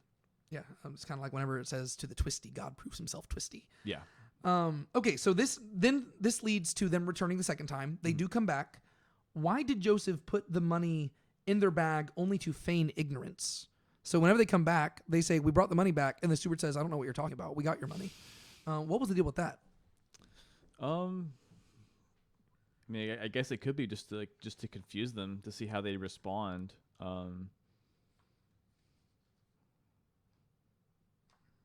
Yeah. Yeah. So I think it throws them off their guard, right? To where they're coming in to, like, if you just step into their mentality on this return visit, they're thinking that like everything hangs on this and everything is going horribly. But then right off the bat, they're thrown off because it's like, oh no, you didn't steal anything. We have your money.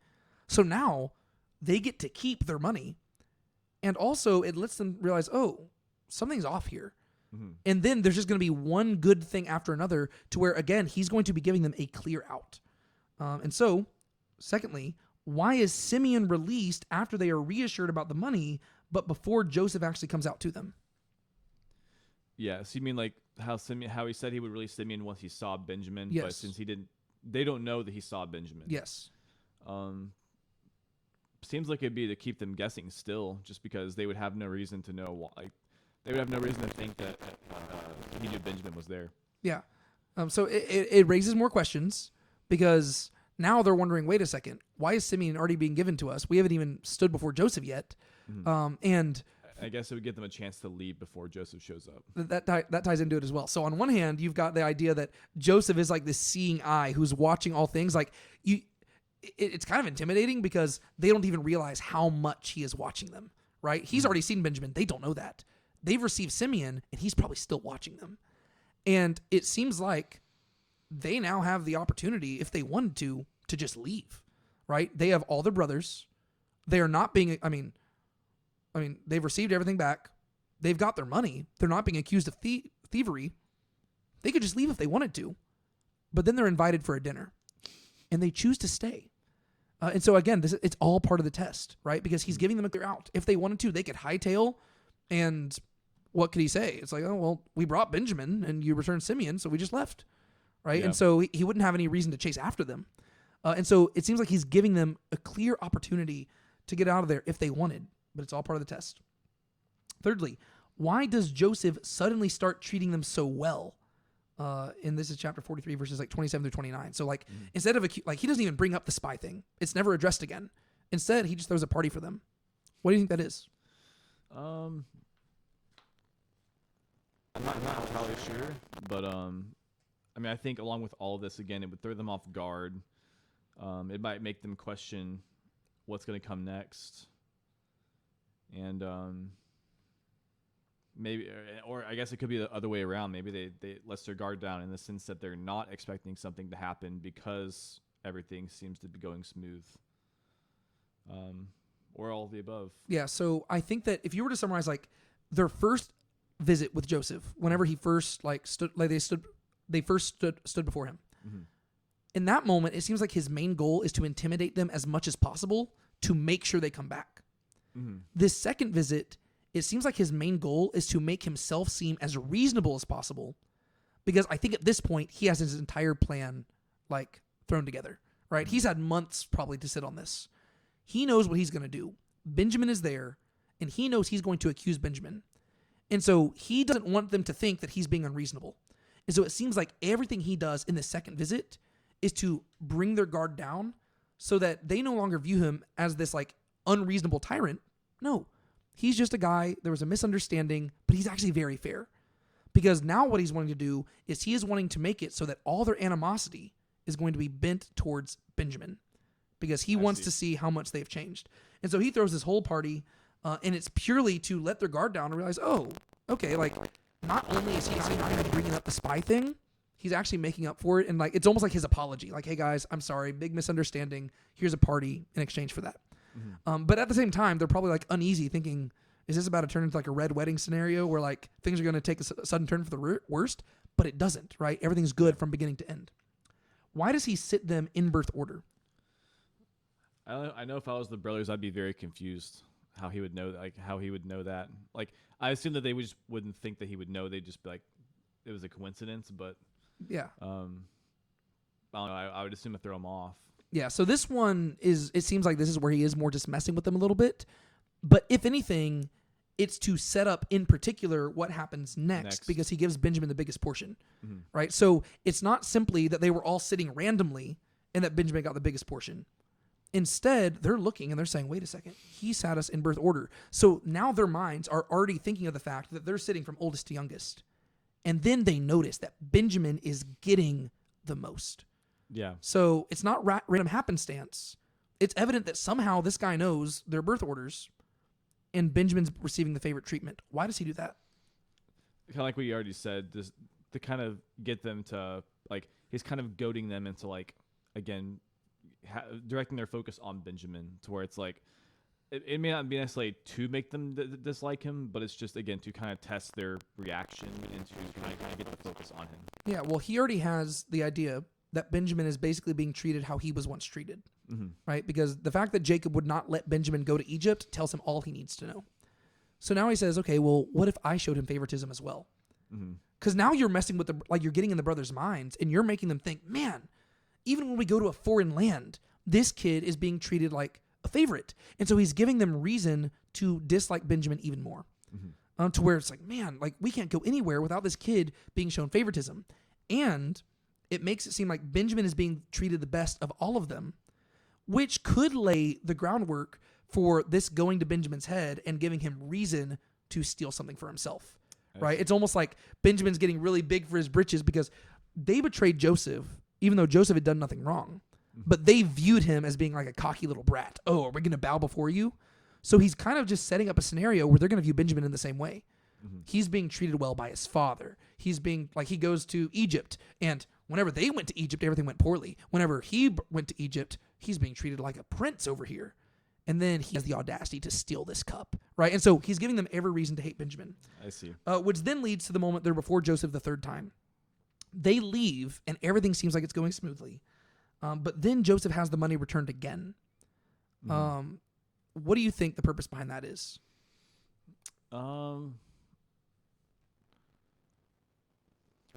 Money again. I'm not entirely sure because they don't accuse them of taking the money that time. I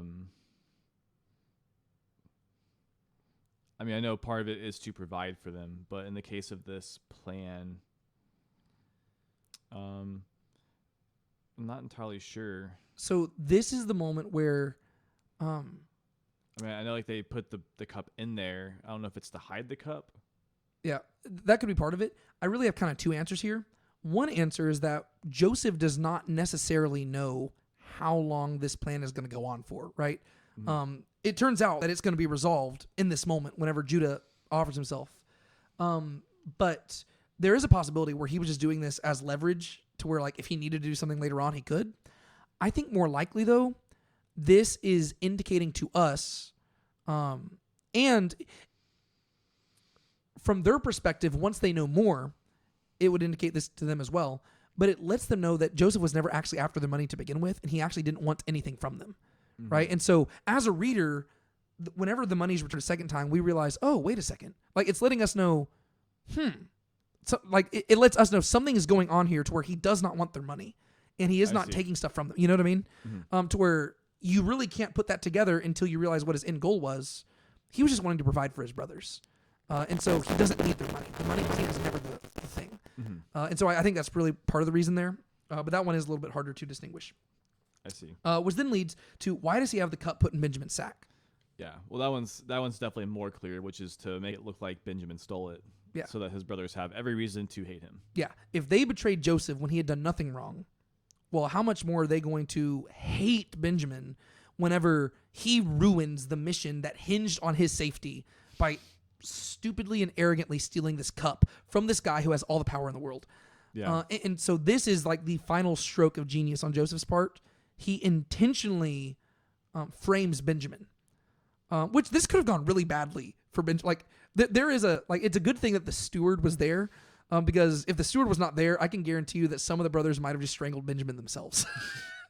Yeah. And mind you that this was Benjamin's first trip there. So not only did would he have stolen the cup, but it also would have been, he would have never been treated badly at all. And so he has the least reason to steal the cup too. Yes. And so he's intentionally framing Benjamin right here in order to really just make them absolutely hate Benjamin so that they have more reason to hate Benjamin than they ever had to hate him. And this is the genius of his whole plan, because he's wanting to see how they respond. Because how they respond is probably going to, it's going to really confirm to him what his purpose in life is. He knows that God put him in this position in front of them for a reason. He does not know what that purpose is. Which then leads to some of the other ones we can go through a bit quicker. Why did the servant, knowing it to be Benjamin's sack, go from oldest to youngest? Why was it not just random? I think this is probably just dramatic tension. And it also it's getting them to think oldest to youngest again, to where they're thinking, this stupid little punk, who does he think he is? Yeah. Verse 15 of chapter 44, why is it that Joseph flexes his divination skills? Right? He says, what is this deed you have done? Do you not know that such a man as I can interpret omens? You think it might be like a hint? I think so. I think that this is the moment where Joseph has proven himself very good at interpreting other people's dreams. And in this moment, he is at the crux of beginning to interpret his own dream. Right? He had this dream decades earlier. He remembered that dream, and all of this has been his effort to fully interpret it. And he tells them in this moment, do you not know I can interpret dreams? And he ties it to the cup, but honestly, he doesn't need the cup. Right? Yeah. He's been interpreting dreams without the cup the whole time. And so I think this is kind of a little hint to where they're now going to be thinking about a dream, because it's going to pave the way where in a moment that dream is going to come back to their minds as well. You know? I see. And so the brothers offer themselves as slaves and death. They offer themselves as slave and for the person who's guilty to be put to death. But the steward says the rest can go free and the guilty go punished. But then later on, Joseph will make that same offer, right? So he's like, no, not all of y'all need to be punished. Only the guilty needs to be punished. And the reason for that, we addressed this last week, is again, just to make himself seem more reasonable. Mm-hmm. And so this all seems to be Joseph's big plan, to where every single thing he's done has been to get them to this moment right here where Judah is before him. And Judah's response is the thing that breaks him. So my question to you, why is it that Joseph reveals himself in this moment? Well, I think that now that Joseph understands like kind of where they're at, I think he realizes that this is the time, that this would be the time to reveal himself so that he can like bring them to Egypt and take care of them. Yeah. Well, and also just beyond that, I think that this is the moment where he truly, truly, truly understands his purpose, right? To where I think that there are two ways this story could have gone. It could have gone full Count of Monte Cristo, where if the brothers responded if the brothers had not changed at all, Joseph might have concluded, you know what? Maybe God sent me here to be a hand of judgment against them. But instead, given how they responded, this is it's the great eucatastrophe at the end of the story, to where this could have ended catastrophically. Joseph has all the power. He could kill everybody. But instead, it's a eucatastrophe. It's a good catastrophe where all of a sudden, just when things look the most bleak, things resolve in a verse, right? Verse 34, Judah is saying, how shall I go up to my father? Like, I can't stand before him. And then that moment, Joseph gets the answer he needs. And in stunning clarity, he realizes his life's purpose. He realizes, oh, I was sent here to save them. And just like God was working through Joseph's life through the last 22 years, he has realized God's been working through their lives as well. Mm-hmm. And it was all building to this moment to where he was over in Egypt doing one thing. They were over in Canaan doing another thing. It is all culminated in this moment to where he realizes, I was sent here to preserve their lives. And so that's where he's so overwhelmed, because that has to be, extremely traumatic to where it says he could not restrain himself before all those who stood by him. Before, he would just like walk away and like cry by himself. But this time he can't. And he says like, everybody get out. And he has to reveal his identity, because he realizes, I don't have anything against these guys. My purpose here is to save them. Yeah. And so he has that threefold repetition.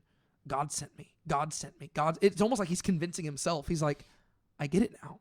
It's like, God sent me here for you. And this is where I do want to turn to a little bit personal application. Like a lot of the times through this podcast, we've mainly been focusing on just the story. Mm-hmm. But I just can't help but wonder, like, how would I respond in this situation? Like, imagine that as a teenager, right? A senior in high school, you were sold into slavery by your own brothers. Right? I can't even imagine how terrible that'd be. Yeah. And the next 20 years of your life, you go through hell and back several times, right? You rise through prominence in your slave master's house, and then his wife accuses you of sexual assault. You're thrown in prison. You rise through the ranks of the prison, yet you're forgotten and neglected until finally, at long last, somebody recognizes you for what you got and you're elevated to a position of power.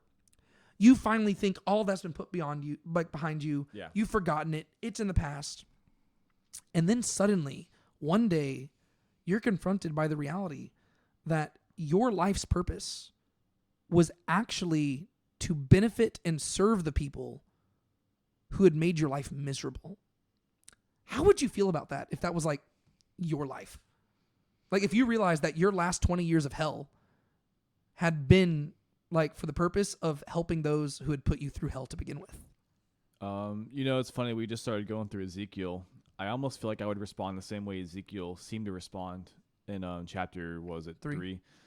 Where it seems like at least that his response was like he was like, I don't know if angry is the word, but he almost seemed like very just angry. The fact that this was his mission was to go talk to people who were not going to care about what he said. They weren't going to listen to him. And it says that he went and sat for a week desolate among the people. Yeah.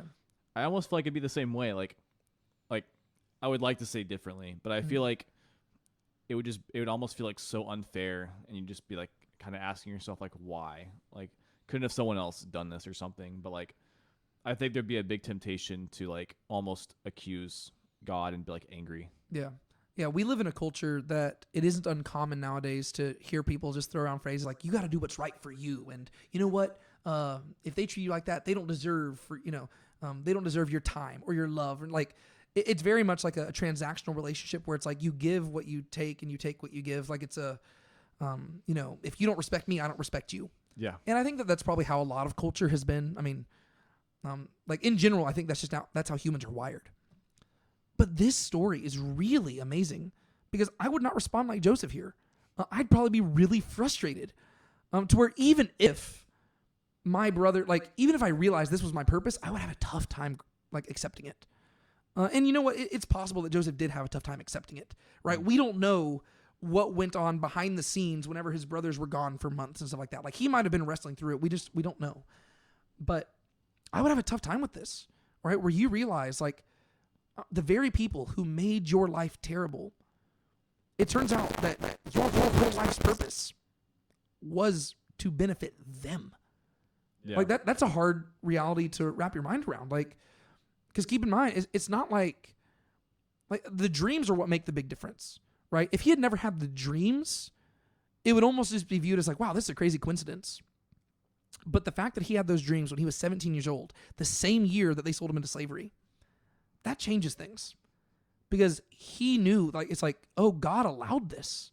Yeah. And again, Genesis is the first book of the Bible. It is teaching us the foundation of theology and who God is.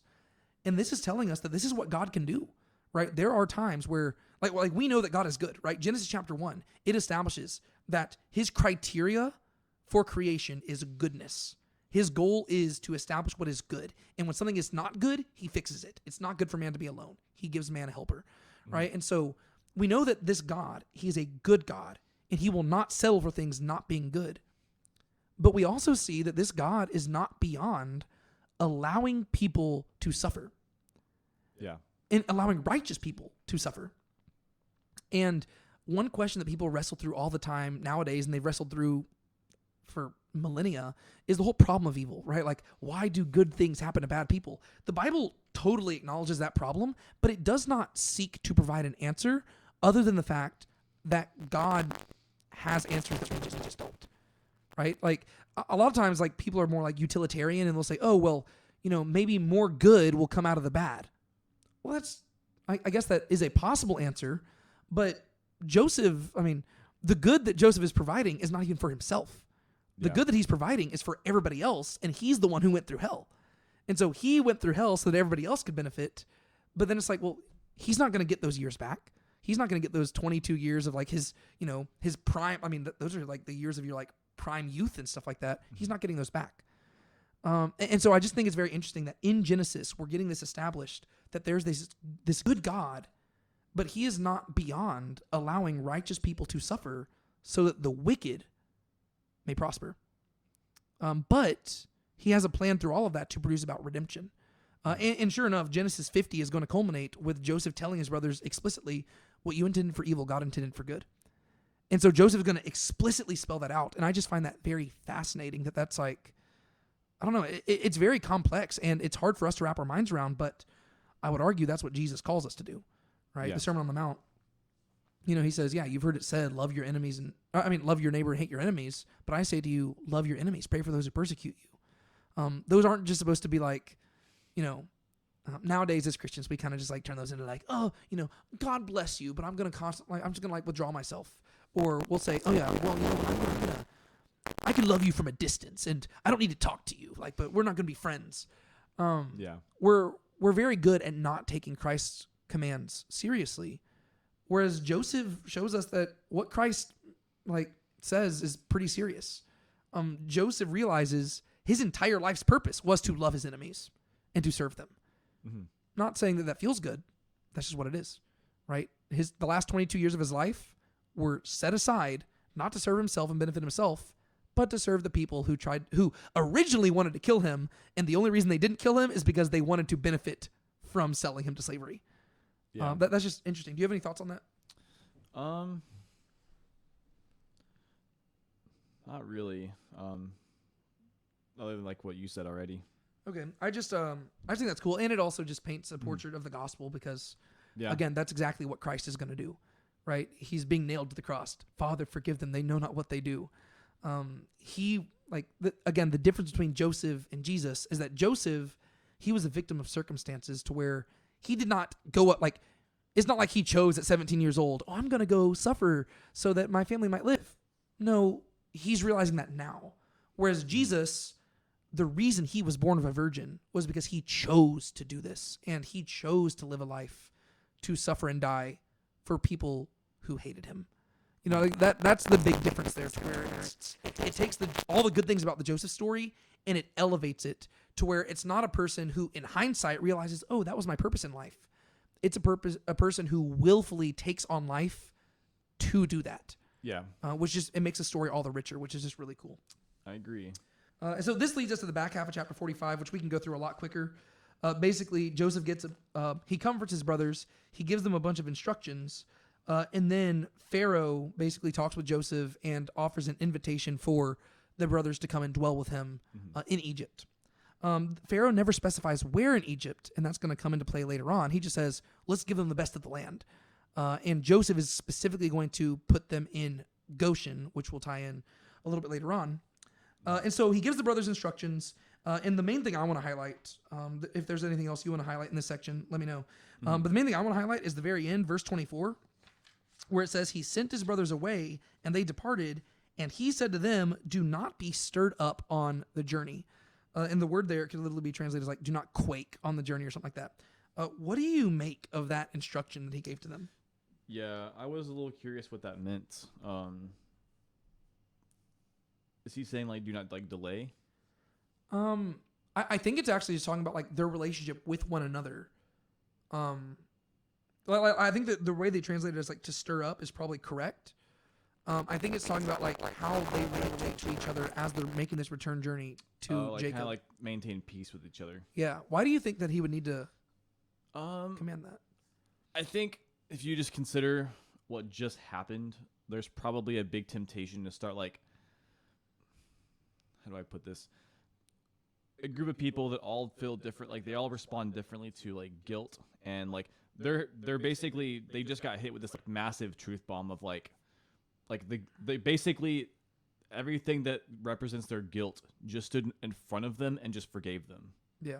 And I think there's this temptation to like for them all to start like pointing fingers and accusing each other, and like just kind of they could be again stirred up to like having this kind of animosity towards each other. And I think he's saying like, you need like, as I'm forgiving you, y'all need to like forgive each other and like let bygones be bygones. Yeah, and I think that we see that realized later on in Genesis, because we're going to see that they don't necessarily trust Joseph here. They're going to think that Joseph is doing the same thing that Esau was planning to do with Jacob, right? Remember with Esau, it said that he planned on waiting until Isaac died and then he would kill Jacob. And the brothers are going to, like in chapter 50, we're going to see that's what the brothers think that Joseph's doing. They think that right now he's just being like they're just being his errand boys, and they're going to go get Jacob and bring him back to Egypt, and they're going to live as a happy family. And they're going to think that once Jacob dies, then Joseph's going to unleash his wrath. And so I think that is part of it. I think that they just don't trust him because it seems too good to be true, right? You made this guy's life a living hell. And now he just says, it's all right, guys. It's in the past. God sent me here, not you. I don't even blame you. It's fine. I'm here to keep you alive. That sounds too good to be true. I mean, if it was anybody else, that probably would be the case. Yeah. Well, and keep in mind, these are Jacob's sons, right? We've seen Jacob in the same scenario. He did not trust Esau, right? To where Esau's forgiveness seemed too good to be true. It was a very similar scenario, actually, to where Jacob was like, I don't know about this, to where even when Esau forgave him, Jacob still said, I'm still going to keep a distance from you. Like, you go there and I'm going to go here. And so Jacob is like that as well, because it seems like with Jacob, we talked about how it seems like he is incapable of viewing other people as being more virtuous than him because he knows that he would never forgive somebody like that. Mm-hmm. And so I think from their perspective, it's probably the same thing where they're like, they've been guilt-ridden over this for 20 years. And now the person who they sinned against the most just forgives them. There's probably something where they're like, we don't like this. And I know there's been times where somebody's forgiven me, and that's almost worse than them like punishing me. Like I'm like, no, like I deserve to be punished. And like, it almost causes anxiety to be forgiven like that. Cause you're like, I don't know. I don't like this. And it's kind of weird because you almost want to be punished because you know you deserve it. Yeah. I think that's part of it. But I think even more so what he's addressing here is the fact that he just gave them a very awkward interaction with their father, right? They now have to go back to their dad and they have to say, hey, Dad, good news. Joseph's alive. Bad news. We sold him into slavery and have been lying to you about that for decades. That's true. And so I think that's probably the main thing he's getting at here. He says, don't stir yourself up. Don't quake, because he realizes that that's going to be like, even if they accepted his forgiveness, they have every reason right now to turn against one another, because now they're like, how are we going to reveal this to Dad? And that's where the accusations are going to start flowing. Well, you're the one who started it. You're the one who did this. Well, you should be the one to tell him. And like, I think that he realizes this is an awkward situation, right? It's like, he's like, I realize that God orchestrated all of this. Dad might not be so gracious, because it sounds like while you have changed over the last 20 years, Dad's pretty much the same. And I know Dad. And y'all have got an awkward conversation ahead of you. Y'all are not going to look forward to it. Don't quake on your journey. And so I think that's probably what's going on there, if that makes sense. Yeah, that makes a lot of sense, actually. All right. Well, this leads us into the final verses of chapter 44, going into most all of chapter 46. Would you like to detail, again, the separation of this is really weird. Yeah, very. So starting in verse 25, that's whenever they leave Egypt and they go into Canaan. Could you summarize that through basically, I guess, verse 30 of chapter 46? Yeah, so they tell their dad that Jacob is still, or that Joseph is still alive. And initially he doesn't believe them, but once they tell him all that happens, he's like, he believes them. And, he says, I'm going to go see him. And then they set out to go to Egypt, and they stop in Beersheba. Jacob, this actually kind of like, it kind of sounds like a lot of the earlier chapters where like there's a lot of the traveling, to where it's like before he leaves the land, he goes and stops like towards the edge of the land, and it says that he offers sacrifices, so obviously on some kind of altar. And then God talks to him in a vision and basically says, I'll be with you. And funny enough, he says he will be like with him, and he'll bring him down and out of Egypt. But then it recounts who all goes down to Egypt, and they basically go and meet Joseph, and Joseph says, tells them what to basically say to Pharaoh. Yeah. And so the way that verse 30 ends is just with Joseph and Jacob being reunited, and Israel saying, I can die since I have seen your face, that you are still alive. And then again, the final 4 verses of chapter 46 to me seem like they belong at the beginning of chapter 47, because it's basically a conversation where Joseph says, hey, this is what you're going to say when you go before Pharaoh. And then chapter 47 opens up with them going before Pharaoh. So it's like, it seems like it's like both of these chapters, like you just need like the last 4 verses of each chapter just like lumped into the next one. But yeah, it was a little strange. It's just annoying to me, but that's okay. It's not the end of the world. And so one thing I wanted to highlight about this section, and I kind of addressed this earlier, this section is really the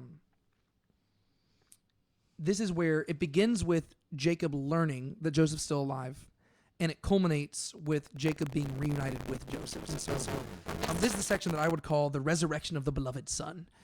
And I just think that this is kind of, it's interesting when you compare this to the Abraham story earlier on, because we talked about in chapter 37 that there were several different callbacks to chapter 22, right? So chapter 37 is whenever Joseph was sold into slavery, and chapter 22 is whenever Abraham bound Isaac. Do you remember what some of those callbacks were? Oh geez, I should know this off the top of my head. Was it?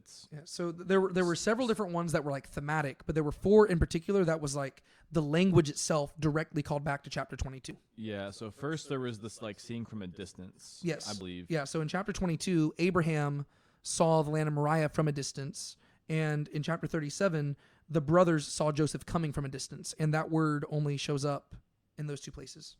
And then the second one, They lifted their eyes and behold. that's another one. That's the third one actually. Third one, okay. And so the second one is actually whenever Reuben says, "Don't stretch your hand out against the boy." Okay. Because that was very similar to the messenger of Yahweh calling out and saying, "Don't stretch out your hand against the boy," whenever Abraham had the knife. And so you have the seeing from a distance. You got the stretching out your hand. Then the third one, like you pointed out, lifting up their eyes and seeing. Abraham lifted up his eyes and he saw a ram caught in the thicket. The brothers lift up their eyes and they saw traders coming in, and they decide to sell Joseph. And then the fourth one is the word slaughter. So verse 31, it says they took Joseph's tunic and they slaughtered a male goat and dipped the tunic in blood. And that same word for slaughter also showed up in chapter 22 whenever they slaughtered the ram. Or it's not there. It's whenever Abraham raised up the knife to slaughter the boy. Okay. And so there's those 4 callbacks to it. And so you're already supposed to be viewing chapter 37 as calling back to chapter 22. But then you have to compare and contrast it, because both stories also end with the brother or with the son living, right? Yeah. To where Isaac was spared, and so too was Joseph. And both had like an animal killed like in their place essentially. Yes, yeah. So Joseph had a goat killed in his place, and Isaac had a ram killed in his place. And the main thing I want to do is just highlight the differences between Abraham and Jacob in both of those stories. Because Abraham, he willfully offered his son as a sacrifice, and his son metaphorically resurrected whenever he was rewarded for his faithfulness and he did not have to kill his son, right? Jacob, he unwittingly sent his son away like a sheep to the slaughter. And then his son was unwittingly sacrificed, but then he was metaphorically resurrected whenever it turned out that God was faithful and that that Joseph never actually died to begin with. And so I think that's just like an interesting comparison and contrast to where that if that doesn't summarize the difference between Abraham and Jacob, I don't know what does. Abraham's story is about his faithfulness and him being rewarded because he was faithful to God, whereas Jacob's story is about him just not really knowing what's going on, and the only reason it works out is because God is faithful to him. It's like God's faithfulness in spite of Jacob. Yeah, well, yeah, it really is. It's God working in spite of the God wrestling, heel grabbing Jacob. And another thing that I thought was interesting is that the word believe only shows up 3 times in the book of Genesis. It's the Hebrew word aman. Do you know where the first one is? Famous passage. The one where Abraham believed God? Yes, Abraham believed in God and it was counted to him as righteousness. I think that believe is probably not the best translation, because whenever we think believe nowadays, we think of just like intellectual like agreement. It's like trust. It's like trust or reliance on or something like that. And so Abraham relied upon God and it was counted to him as righteousness. He relied upon the fact that God would provide a child, right? So he placed his trust in him. The second time is actually in the story between Joseph and his brothers, and he basically sets in motion these tests to see if they can be relied upon, right? And he knows for a fact, like he's trying to figure out whether or not they can be, because he knows in the past they couldn't be, but maybe they can now, right? And so that's kind of the question there. And then the third occurrence actually shows up right here whenever Jacob is told that Joseph is still alive, and it says that he did not believe it. He did not rely upon them. And so Jacob, like, he probably knows that his sons are not trustworthy, and it's so unbelievable to him that he can't wrap his mind around it. And so I think it's cool that if you like look at the three occurrences of aman, to believe or to rely or to trust in Genesis, basically the one occurrence in the middle is in regards to humans, and it's the idea that you really don't know if they're trustworthy or not. Yeah. The two instances on the end, the bookends of them, are both about the faithfulness of God, right? To where Jacob views something as incredible, to where it's like it's not possible, but it is true. And then with Abraham, it is something that seemed impossible, but he believed it to be true. It's true. And so what you almost see is that with God, the impossible becomes inevitable. To where both Abraham and Jacob, they came to see that God is faithful in different ways, right? To where, I don't know, I just find that interesting. Like if you're just tracking the way that word is used throughout there, it's all around like the faithfulness of God. And I just think that's interesting. I don't really know what to do with that beyond that, but the word is going to be so important, especially when you get to the New Testament. Like, you know, Paul's going to quote Genesis 15:6, like being like, hey, that's the gospel right there. And so I just think it's interesting, like looking at how that word is used throughout here. Especially when it's used so little. Yeah, it's only 3 times, but it's going to be more relevant later on. And so, like you pointed out, the beginning of chapter 46, it does read like something we would read earlier in Genesis, to where you really have God showing up to Jacob for one final time. God is not going to show up to Jacob again. This is the final appearance that we have. I guess this is the final appearance. Are these the final words of God in Genesis? I'm trying to think if he talks again later on. I don't think he does. Is it all just Jacob and Joseph? And he's going to speak through Jacob whenever Jacob prophesies, but I can't think of a place where I don't think God speaks again in Genesis. So I think this is the final moment. I mean, I guess of all the last things to say, this would make sense. Yeah. Well, yeah, like because he basically just gives his permission to where with Abraham went down to Egypt without asking permission from God. Isaac, Abraham was like, Isaac is not allowed to leave the land. Jacob, he did leave to Padan Aram for a while, but that wasn't necessarily God like telling him to. He went about it on his own, and then God showed up to him as he was leaving and as he was coming back in, and God just said, I'm going to be living with you. But then the question becomes, like, is Jacob allowed to leave Egypt? I mean, is he allowed to leave Canaan? Because this is the land that God has promised them. Yeah, it's true. And this is where God just shows up and says, no, I'm going to let you go to Egypt, and I'm going to fulfill my promises to you down there. And like you said, he says, I'll make a great nation of you there. I myself will go down with you to Egypt, and I myself will also bring you up again. And so this ties back to the promise that God made back in Genesis 15 to Abraham, whenever he said that your people will be afflicted in land that is not theirs, and that they're going to go down there and stuff. And so this is all part of that. Yeah. I don't really have an answer to this. What do you think the significance is of the people of Israel becoming a nation outside of Israel itself? Like like it seems like it's intentional that God brings them down to Egypt to make a nation of them there. Do you have? I mean, like I said, I don't have an answer to this. Yeah. I mean, I guess there could be a couple of reasons. One could be simply that, especially considering like a cultural context, God is showing that he is not like the other gods because he isn't confined to Canaan. Whereas, like, I think that the assumption is that gods are typically confined to geographical locations. Yeah. That could be part of it. The fact that it's like God doesn't need them to be like in his land to multiply them. Yeah. It also could be the fact that he's just thinking far enough ahead to where it's like kind of like not really like with Joseph, but it's like he's just thinking far enough ahead to where he knows that multiplying them in Egypt will lead to them being enslaved, which will lead to them crying out for help, which will lead to him having to do this big miraculous exodus whole thing. So it could be him simply setting that up as well. Yeah. But, so it's literally just exactly what he did with Joseph. Like, he's allowing them to go to Egypt so that they can suffer, and through their suffering, many might live, because he is going to flex his muscles, show off that he is Yahweh. He's going to bring them into the land, and through them, he is going to, bring the nations to himself. There could be an element to that as well, to where Joseph, in many ways, I guess he's not foreshadowing Israel because he's never going to come out of Egypt. But, I could see that. Yeah. And then I guess another element might be that, or actually, were you going to say something? I can say mine in a Yeah. second. Well, just because to me, I think this does seem to like be an intentional parallel to the like chapter 28 when he's going to Padanaram, Mm-hmm. because in the same way, it's different because with that story, he was fleeing his brother's anger, or what he perceived to be like danger. Yeah. But the same thing is that, he stops. I don't know if he necessarily stopped like on the edge of the land, but he was on his way out, and God appeared to him in a vision and said, like, I'll be with you in the way that you go, and I will make you a great nation there. And he proceeds to go to this land and like in this exile, and he grows, and he has all his sons there, and then he comes back bigger than he did before. Whereas like here, God does stop him before he goes into the land and says, "Hey, I'm going to be with you."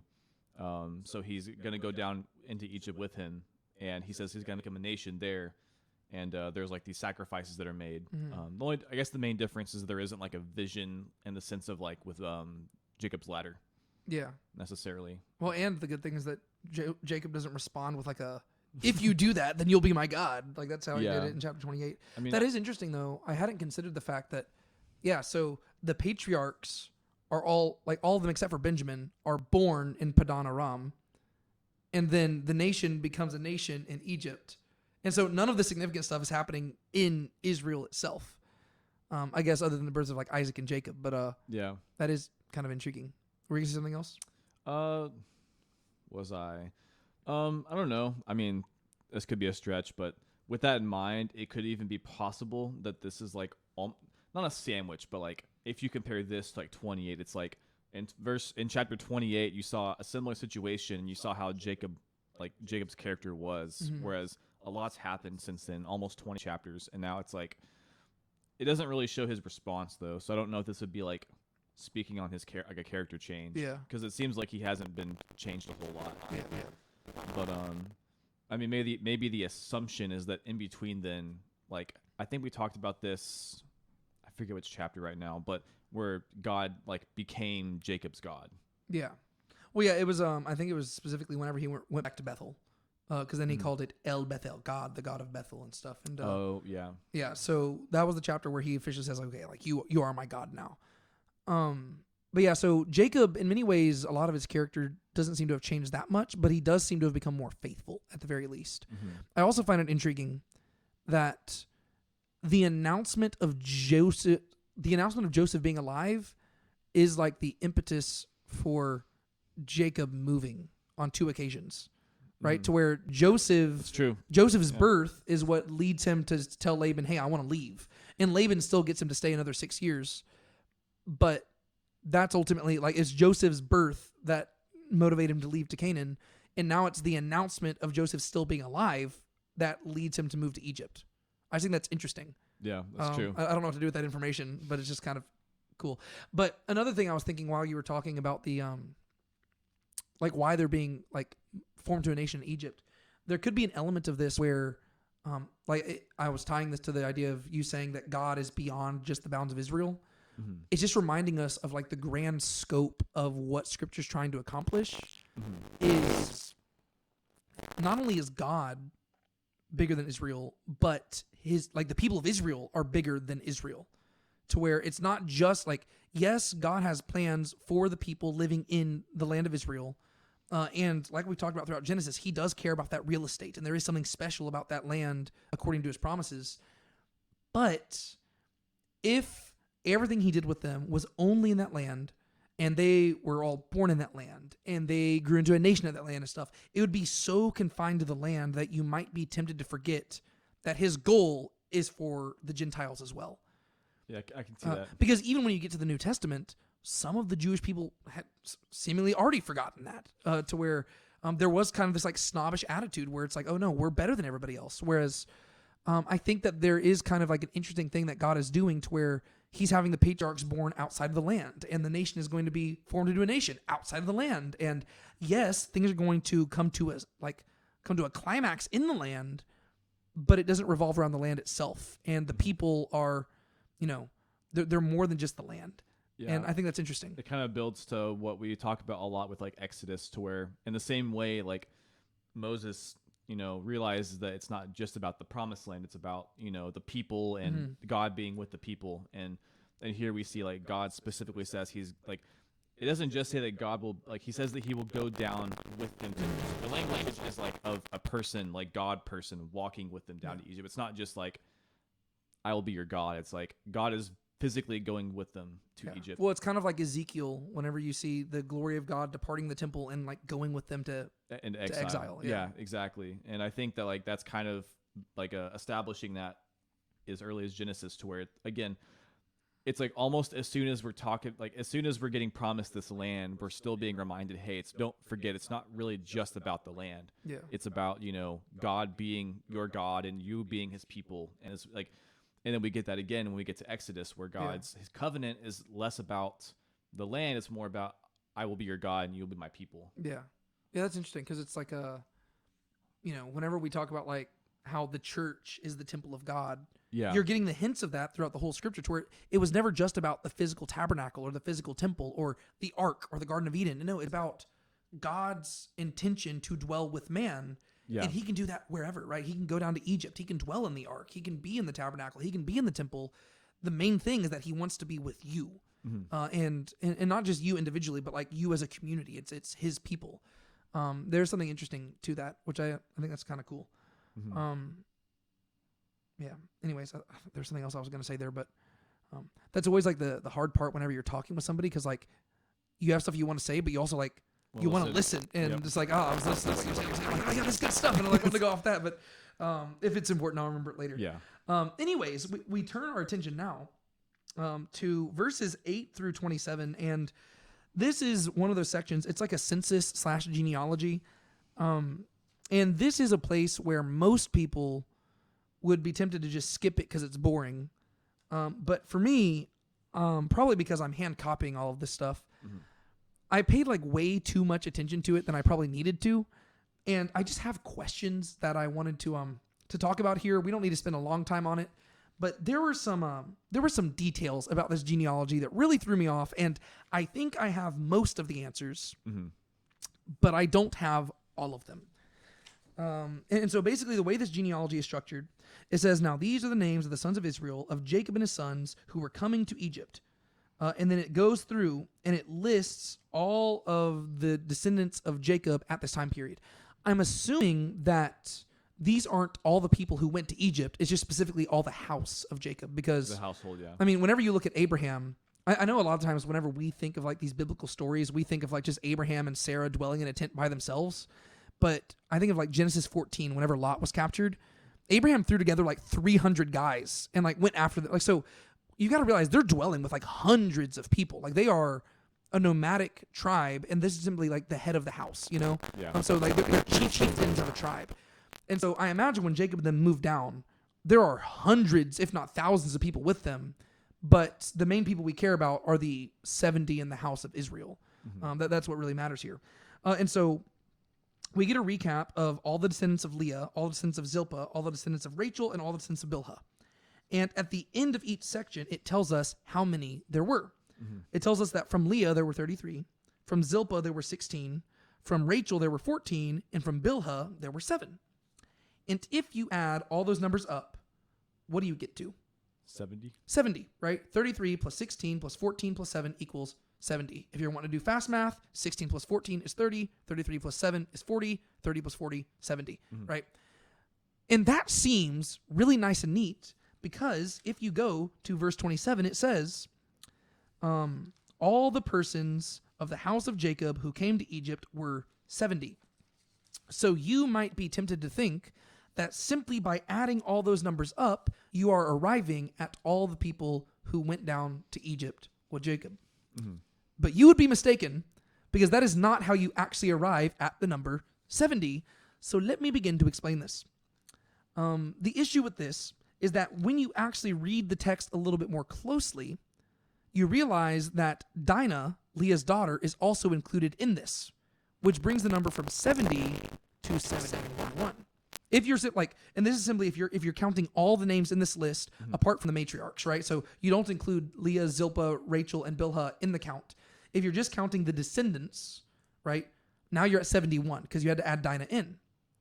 But also, it tells us in verse 12 that 2 of the descendants of Judah, they died in the land of Canaan, right? We read about this back in chapter 38. Er and Onan died. And so now you go from 71 to 69 because 2 of them did not go into Egypt. And then 3 of them from Rachel, this would be Joseph, Ephraim, and Manasseh, they did not move down to Egypt. They were already in Egypt. And so this takes the number down from 69 to 66. And so now there are 66 people moving with Jacob into Egypt, which is actually also beneficial because it's not 70, it's 66. And sure enough, if you go to verse 26, it says, all the persons belonging to Jacob who came to Egypt, who came out of his loins, excluding the wives of Jacob's sons, were 66 persons in all. And so that's how you get the number 66, right? You have to include Dinah, you've got to take away Aaron, Onan, and you've got to take away Joseph, Ephraim, and Manasseh. And so basically, you take the 70, you add 1, you subtract 5, you end up at 66. That's how you get there. The question then becomes, how do you get back to 70? Because verse 26 says, 66. Then you go to verse 70, and it says, all the persons of the house of Jacob who came to Egypt were 70. Mm-hmm. It seems like the most straightforward way to handle this is by adding Joseph, Ephraim, Manasseh, and Jacob himself back into it, right? So the first number in verse 26 is addressing all the people who moved, like it says, all the seed of Jacob who moved to Egypt. So it's not including Jacob himself, and it's not including the 3 who were already in Egypt, right? However, verse 27 is detailing all the house of Jacob in Egypt, right? Which now includes Jacob and includes Joseph, Ephraim, and Manasseh. And so that would be how you get the 66 versus the 70. And so you don't simply get 70 by adding all the names up. You get it through that long, complicated list of things to where you get 66, then you add those 4 back in, and you get 70. And if this resolved all the issues, Sean, we could wrap it up and move on. But it doesn't. It doesn't resolve the issues. And this is the thing that I focused on way, way, way too long. Would you like to summarize the problem that I have with this genealogy? Well, I know at least one of them is that you're probably talking about with the sons of Leah, which is that it says that the sons and daughters numbered 33, right? Mm-hmm. Yeah, 33. Whereas if you count all the names plus Dinah, it's 34. But it doesn't seem like you're supposed to discount, like you're not. It doesn't seem like you're supposed to not count Dinah, and so because it also says sons and daughters, not just sons, and so it gets kind of confusing. Yeah. So if you read verse 15, it says, "These are the sons of Leah, whom she bore to Jacob in Padan Aram, with his daughter Dinah. All his sons and his daughters, 33." But if you go back and count that, there are 33 sons and 1 daughter, which equals 34. Mm-hmm. If it said, these are the sons of Leah, whom she bore to Jacob in Padan Aram, 33, that'd make more sense to me. But it says, all the sons and daughters, which means 33 plus 1, which is 34. And so now, like, the thing is, we looked into this to try to figure out if there was like a textual issue or something like that. I cannot find one. Yeah. But the thing is, Scripture consistently proves that it knows what it's doing. Yeah. And so I have spent so much time trying to figure this out because the author of Genesis is obviously a smart person. Yeah. Right? He knows how to count. And so I'm trying to wrap my mind around this because you could argue, okay, well, maybe it says all the sons and daughters were 33, but it's only counting the sons. You know what I mean? Mm-hmm. The issue with that is that when you go down to verse 17, it includes a woman. It says, this is talking about the sons of Gad. The descendants of like Zilpah. It says the sons of Asher, verse 17. The sons of Asher were Imnah and Ishva and Ishvi and Beriah and their sister Sarah.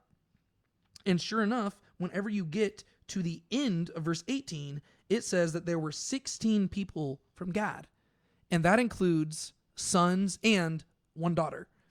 And so in verses 16 through 18, whenever you number those, you're supposed to number the sons and the daughter, right? So if you go back to verses 9 through 15, you would assume the same thing, sons and the daughter, right? This woman named Sarah, it's not Sarah, it's Serah, right? So not to be confused with Abraham's wife. Yeah. So there are only 2 women who are specifically mentioned as a descendant of Jacob in these genealogies, it's Dinah and Sarah. And Sarah is without a doubt counted in this genealogy. Dinah does not seem to be counted. And I don't know why. Yeah. Specifically because Sarah was never mentioned before, whereas Dinah has been. And I'm assuming that there had to have been other women born to, unless it just happens to be that these women only produced male sons and that there are only 2 women born. I'm assuming there were other women born. They're just not included in the genealogy, which begs the question, why were these 2 mentioned? It could be that maybe they, like we know with Dinah that she got married, but then her husband is murdered. And so she presumably lived as a widow the rest of her life. And so it could be that maybe her and Sarah are included because they never got married, in which case they received an inheritance from their father. It could be something like that. And so that could be why they're the only 2 mentioned, but that does not resolve the 33, 34 issue. And again, I know this does not matter, but my background is in like engineering and stuff whenever I was younger, and I love math, and this has kept me up for way too long because I don't see people talking about it enough.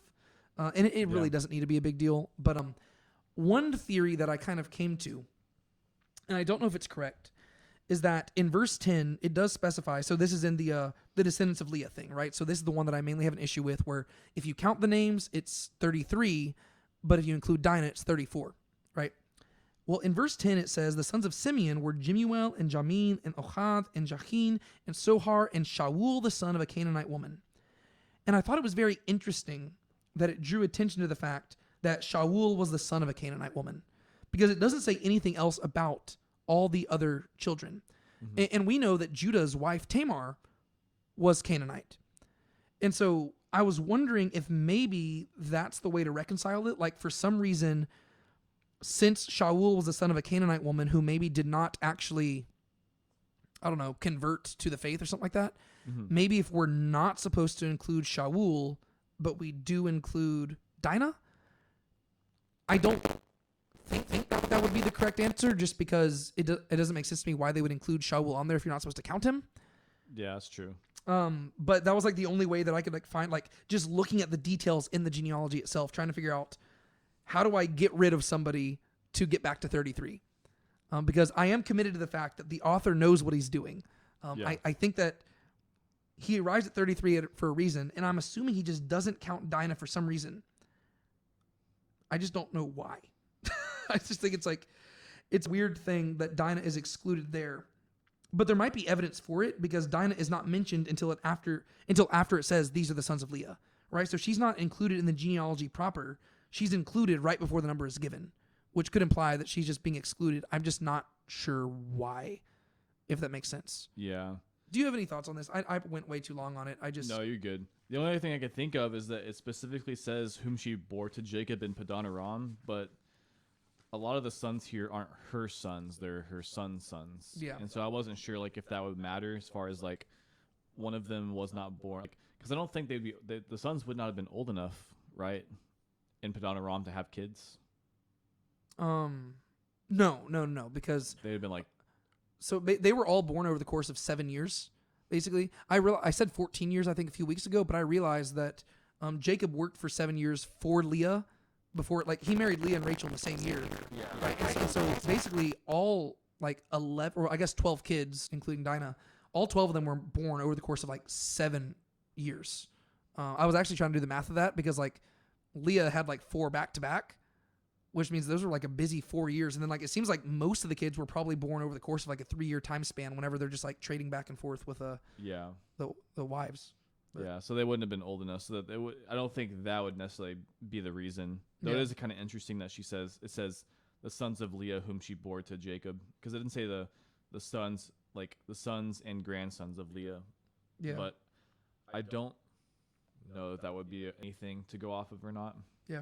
Or I guess, one possible solution might be that I wonder if Dinah just didn't move with them or something like that. To where maybe it acknowledges oh yeah, she exists. We didn't forget about her, but she's not part of who we're numbering here. You know what I mean? It could be that maybe Dinah remained in Shechem after all of that, because we never see her again with the family. It could be that it's yes, she bore them in Padan Aram with his daughter Dinah, but the reason she's not listed like with the others is maybe that it's just she didn't go down with them to Egypt. That could be a solution. I'm not sure. Like again, I spent way too long on this, but it's because like I always want to check. Be like, okay, like let's number these, and it's like if you count all the names, it's 34. But actually, that might be it right there. That'd be like the simplest solution. It's like, well, yeah, like yes, Dinah exists. She just didn't go with them. Like she stayed in Shechem or something. It's true. Anyways, not a big deal. So just to move on a little bit, the final verses before we get into the next real section here is in verse 28.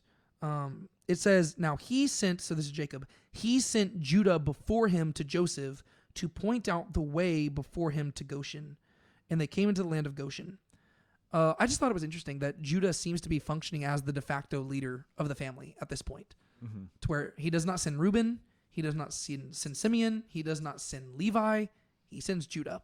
Why do you think that is? I think this is kind of one of those like what's the word? Kind of implicit, kind of acknowledge. It's kind of a nod to like what we just been reading about, which is that not only does Judah, like even before this last big thing with him, it seems like he's the next in line to get the blessing, but like it seems like he naturally took on that role to where like whenever he came before Jacob and offered himself as like the substitute for Benjamin, that is like a king move, that is like what a leader does. And so like it seems like from that point on, maybe Jacob just from there on just acknowledged him as like, yeah, you're the leader of the household now. Yeah, I think Jacob realizes that of his sons, Judah has proven himself the most worthy of leadership, right? And really, I think it goes back to a few chapters ago whenever Reuben and Judah both offered like their solutions to the problem. Yeah. And Reuben says, if Benjamin dies, you can kill my two sons as well. And Jacob's like, why would I accept that? Whereas Judah says, you can hold me accountable. And like basically you can disinherit me if I let anything happen to Benjamin. So Judah takes everything onto himself. And I think Jacob recognizes, okay, I can trust a guy like that. Whereas whenever Reuben was in charge, from Jacob's perspective, Joseph died. Whereas whenever Judah was in charge, not only did Benjamin live, but turns out Joseph came back to life. And so if you were looking at this from Jacob's perspective, Judah is definitely like the best leader in the family. And so I just think it's interesting that the way Genesis ends is with Judah and Joseph functioning as like dual leaders of the family in like two different ways, to where we're even going to talk about this like when we get to next week. It's kind of confusing as to like who the birthright and who the blessing passes to where it seems like the birthright goes to Joseph and the blessing goes to Judah, but it's not as clearly spelled out as it has been in the past. And so it's just it's very interesting how they're both functioning in like this leadership role. Yeah. And that's actually going to be relevant even later on in Israel's history, because whenever the kingdom splits in two, you got the southern kingdom of Judah and then the northern kingdom of Israel, but the biggest tribe is Ephraim. Yeah. And so even in Israel's history later on, you've got Joseph and Judah as being like the leaders of the family, which I just think that's true. That's going to be very intriguing whenever we get there like 75 years down the road. And so verse 29, we actually get to see Joseph and Jacob reunited for the first time in 22 years. Joseph harnessed his chariot and went up to Goshen to meet with his father Israel. And as soon as he appeared before him, he fell on his neck and wept on his neck for a long time. And Israel said to Joseph, now I can die, since I have seen your face, that you are still alive. I just always feel like it's such a weird detail to me, like how much, I guess it's not weird, it's thematic with the story of Genesis, but the patriarchs always seem to think that they're just like on the verge of death, but they're not going to, Jacob's going to live another 17 years, but he's like, now I can die peacefully. Whereas for the last few years, Jacob's just been like, woe is me, life is terrible. Sheol's just like right around the corner. I'm going to go die with great, like it's just, Jacob's just been like crying, and he's not done crying yet. We're going to get to that in a second. Yeah. But there's like an interesting like whole like the sandwich thing that we've been talking about here. Yeah. To where if you look at Jacob's relationship with Joseph in general, it basically spans, I guess it would be 56 years total, right? To where Jacob and Joseph are together for the first 17 years of Joseph's life. And then they're separated for 22 years. And then Joseph and Jacob are going to be together for the final 17 years of Jacob's life. And so you've got these two 17-year periods bookending this 22 years of absence. And I don't know what to do with that. I just find it interesting. That's pretty cool, though. But, yeah, I mean, I know the number 56 shows up a lot in my life. Not relevant at all to the Bible, but my dad died when he was 56. My grandpa died when he was 56. Our cross-country coach died when he was 56. So 56 always stands out to me. I just want to make it to 57 at this point. But yeah, so you got that 17, 22, 17 thing in Jacob's life. Do you have anything else you want to say about that before we get into the whole like Joseph preparing his brothers to go before Pharaoh? Not really. Okay. So now we go into basically, again, final 4 verses of chapter 46, which really should be at the beginning of chapter 47. Could you just summarize verse 31 of chapter 46 through verse 12 of chapter 47? So basically through the moment where, basically this is just them acquiring the land of Goshen. Yeah, so Joseph basically tells them, hey, when you go to Pharaoh, he's going to ask you what your occupation is, and just tell him you're shepherds. And we're gonna sell you in the land of Goshen, which I assume is like a little bit like off a ways. Yeah. Because the Egyptians don't like shepherds. And then they go to Pharaoh. Jacob blesses Pharaoh, and then Pharaoh basically just tells them I will give you this land to settle in, and yeah, that's pretty much it. Yeah, and then it just ends with verse 12. Joseph provided his father and his brothers and all his father's household with food according to their little ones. And that's exactly what he had promised them earlier in chapter 45. That's exactly what he said he was going to do. Mm-hmm.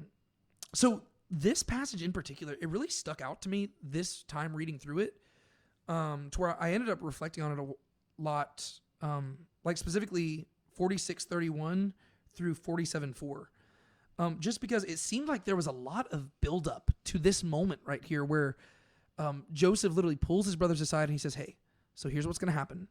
I'm going to go before Pharaoh. I'm going to tell him that you're dwelling in the land of Goshen and that y'all are shepherds. Then you're going to go before him and he's going to ask you what your job is. You need to tell him you're shepherds and he will give you the land of Goshen. And then it says they went before Pharaoh and he asked them the occupation. And it basically, it tells you the story almost like 3 times, or not really 3 times. It tells it 2 times, but it's like Joseph says he's going to go before Pharaoh and he tells them what to do when they go before Pharaoh. And then Joseph goes before Pharaoh and then they go before Pharaoh as well. So it's like you're getting the same information again and again and again. And it stuck out to me because I was like, it seems like there's a lot weighing on this conversation right here. And I think sometimes for us, we would breeze through it just because typically we're like, what does this have to do with salvation or something like that?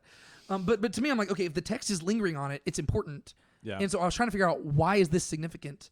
And I think I've arrived at an answer, but I was going to ask you if that stuck out to you when you were reading through it and if you thought about it at all. Yeah. I mean, I think honestly, the whole last part of our section today is all just kind of somewhat strange, but I was kind of wondering what the deal was with it.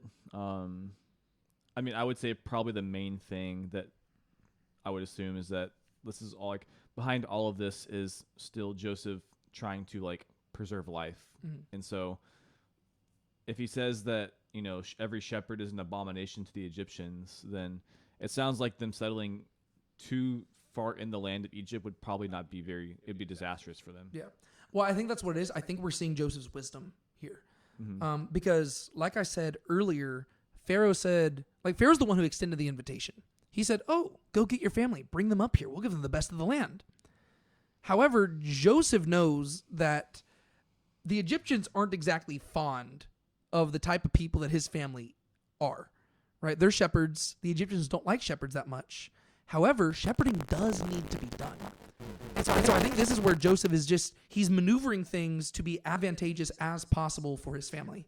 Mm-hmm. To where Pharaoh just says, go get your family and bring them here and we'll give them the best parts of the land. But Joseph specifically says, meet me in Goshen. And so he has them dwelling in Goshen already before he's even acquired the land for them, right? So they're already there. So it's not him going before Pharaoh and saying they're not going to go before Pharaoh and say, hey, where do you want us to go? No, they're already in Goshen, and so it's convenient. And so he clarifies to them, he says, your servants have been, this is what they're supposed to say. Your servants have been keepers of livestock from our youth until now, both we and our fathers. And he says that you may live in the land of Goshen, for every shepherd is an abomination to the Egyptians. So Joseph knows that their occupation is undesirable in the eyes of the Egyptians. They do not like shepherds. However, they do need shepherds, right? Goshen is a place where shepherding is done, right? Because it's a fertile area where shepherds can take care of sheep. Mm-hmm. And so even though they don't like shepherds, they do need shepherds. And by placing them in Goshen, it makes it to where their occupation actually becomes an asset rather than a liability. Mm-hmm. And so the specific location where he places them makes their occupation beneficial to Pharaoh. And so it's less likely for this to be a short-term thing where Pharaoh welcomes him and then says, oh, we're like, we've already seen several times in Genesis where shepherds come into conflict with one another. Yeah. Right? We saw this in Genesis 13, whenever Abraham and Lot's shepherds like just started getting into conflict because the land could not sustain them. Yeah. And we saw this again, and I think it was chapter 26 with Isaac and the shepherds of Abimelech. Yeah. To where they came into conflict because the land could not sustain them. Well, you know what? The land of Israel has a lot more produce to sustain shepherds than the land of Egypt. Egypt is fertile in basically one area, and that's the Nile. And like the Delta area and stuff like that. Mm. And so given what we've seen in Genesis so far, every time shepherds come into contact with one another, it gets a little bit intense.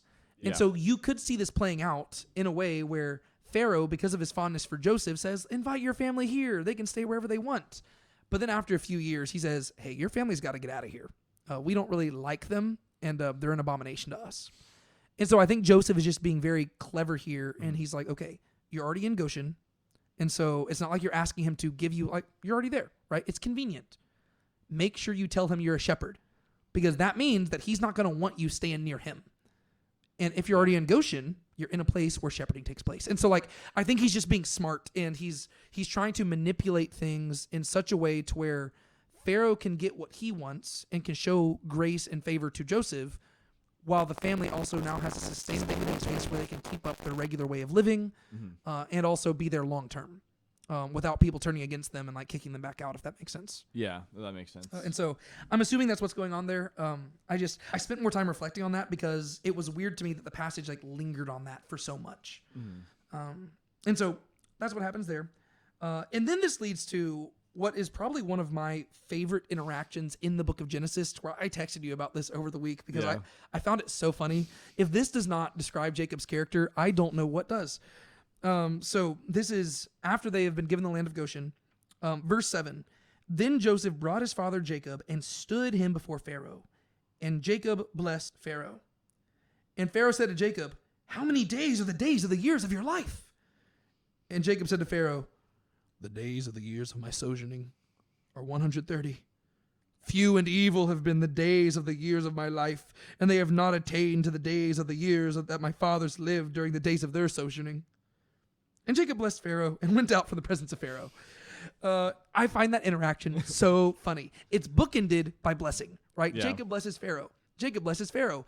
In the middle of it, Pharaoh's like, dude, how you doing? You look like you're getting up there in age. Man, you've probably lived a long life, huh? And Jacob's like, I hate my life. It's been terrible. I'm not blessed. Yeah. He basically just kills the vibe entirely. What are your thoughts on this and what it might say about Jacob's character and just how humorous it is? Yeah, I guess I don't have too much to say about it. Just the fact that it's hilarious to me. And, I mean, again, it probably shows that he isn't like the best guy per se. But I just find it, like you said, I find it so interesting that blessing books it to where like he blesses after he basically says he hates his life. He's like, I will bless you, but I am nothing but cursed. Yeah, I mean, I don't know, because the thing is, it doesn't even look like it's supposed to be him trying to be like humble, like. Because like I could see him being like, oh, I am nothing before you, Pharaoh. Yeah. You're so great. You're so awesome. But like, he doesn't even like, he's not even being humble. He's just whining. He's just whining. Like, yeah. Which also, just as a side note, earlier, I meant to bring this up. I'm wondering if Pharaoh's like actually kind of young, just because it said that Joseph said that God has made him like a father to Pharaoh. And I didn't know if that was like implying that like maybe Pharaoh's like a little bit like that. To me, that kind of just changes how you read the whole thing. It makes sense why Pharaoh is like so quick to like give Joseph prominence and stuff, because Joseph's a pretty young guy already. I mean, he's like what, 39 at the point in the story. And I guess he could still be a father to Pharaoh even if Pharaoh's older than him. But I inherently picture Pharaoh as being like an older guy. But I was just kind of wondering that. But that even like shapes this interaction to where, you know, Pharaoh's just like a guy in his like, I don't know, mid-20s or early 30s or something like that. And he's like, wow, how many days of the years of your life been? And Jacob's like, not as long as my dad and grandpa's. And you're like, dang. Yeah, I just find this interaction, I think it just says so much about Jacob, because if you think about it, yes, Jacob has had a tough life. Like, nobody's going to deny that. And he's probably really frustrated by certain revelations that he's currently come across about, like, you know, yeah, his sons have been lying to him for the last 2 decades and they had sold his favorite son into slavery and stuff like that. But really, that says more about Joseph's life than his. Yeah. What we can say about Jacob is that God has consistently been faithful to him throughout his life. And the only reason Jacob's life has been hard has been because of himself. Yeah. You know what I mean? Like, yeah, he's been striving with he's God. been striving, right? I think that's what we see here, is that a person who strives with God, this is what this is what their outlook on life ends up being, right? Mm-hmm. Whenever you constantly feel the need to provide for yourself, you're always going to be looking at your life in a negative manner because you're not grateful. Yeah. Whereas if you just look at what God's given you, you're going to be so grateful to where your de facto, like default position in life is going to be optimism. Because even when everything's against you, you're like, wow, God is faithful. Whereas if you're constantly striving and trying to provide for yourself, your default position is going to be pessimism. Because you're going to be like, yeah, I guess God's been faithful, but I'm not as old as my parents were. And like, it's like you're constantly just talking about what you don't have. And the annoying thing about this to me is that Jacob, like the most difficult things in his life have been, firstly, that he had to flee to Padan Aram for 20 years. But why did that have to happen? Because he deceived his father and he stole from his brother. And he's the one who caused all this stuff, right? That's why he fled, right? His life was hard. And the whole reason he dealt with Laban and stuff is because of his own sin. Yeah. Right? And then there was that tiny part where he was afraid of Esau, but it turns out it was all for nothing. Right? And so that was all, like, it's in his own head. Yeah. And then even with the stuff with Joseph, he's probably blaming his sons for that, but it's his fault. The only reason his sons sold Joseph into slavery is because he was showing so much favoritism to Joseph that it gave birth to their hatred. I'm not saying they were justified. I'm saying that they're all guilty. Yeah. Right? And so all the bad stuff that has happened in Jacob's life has been his own fault. Mm-hmm. And so it really annoys me where you get here to where this guy, yes, he has had a tough life, but a lot of the tough life has been from his own choices. Yeah. Whereas God has been faithful to him far more than he deserves. And he has received so much more. And his son, who he thought was dead, is alive and is now second in command of all Egypt.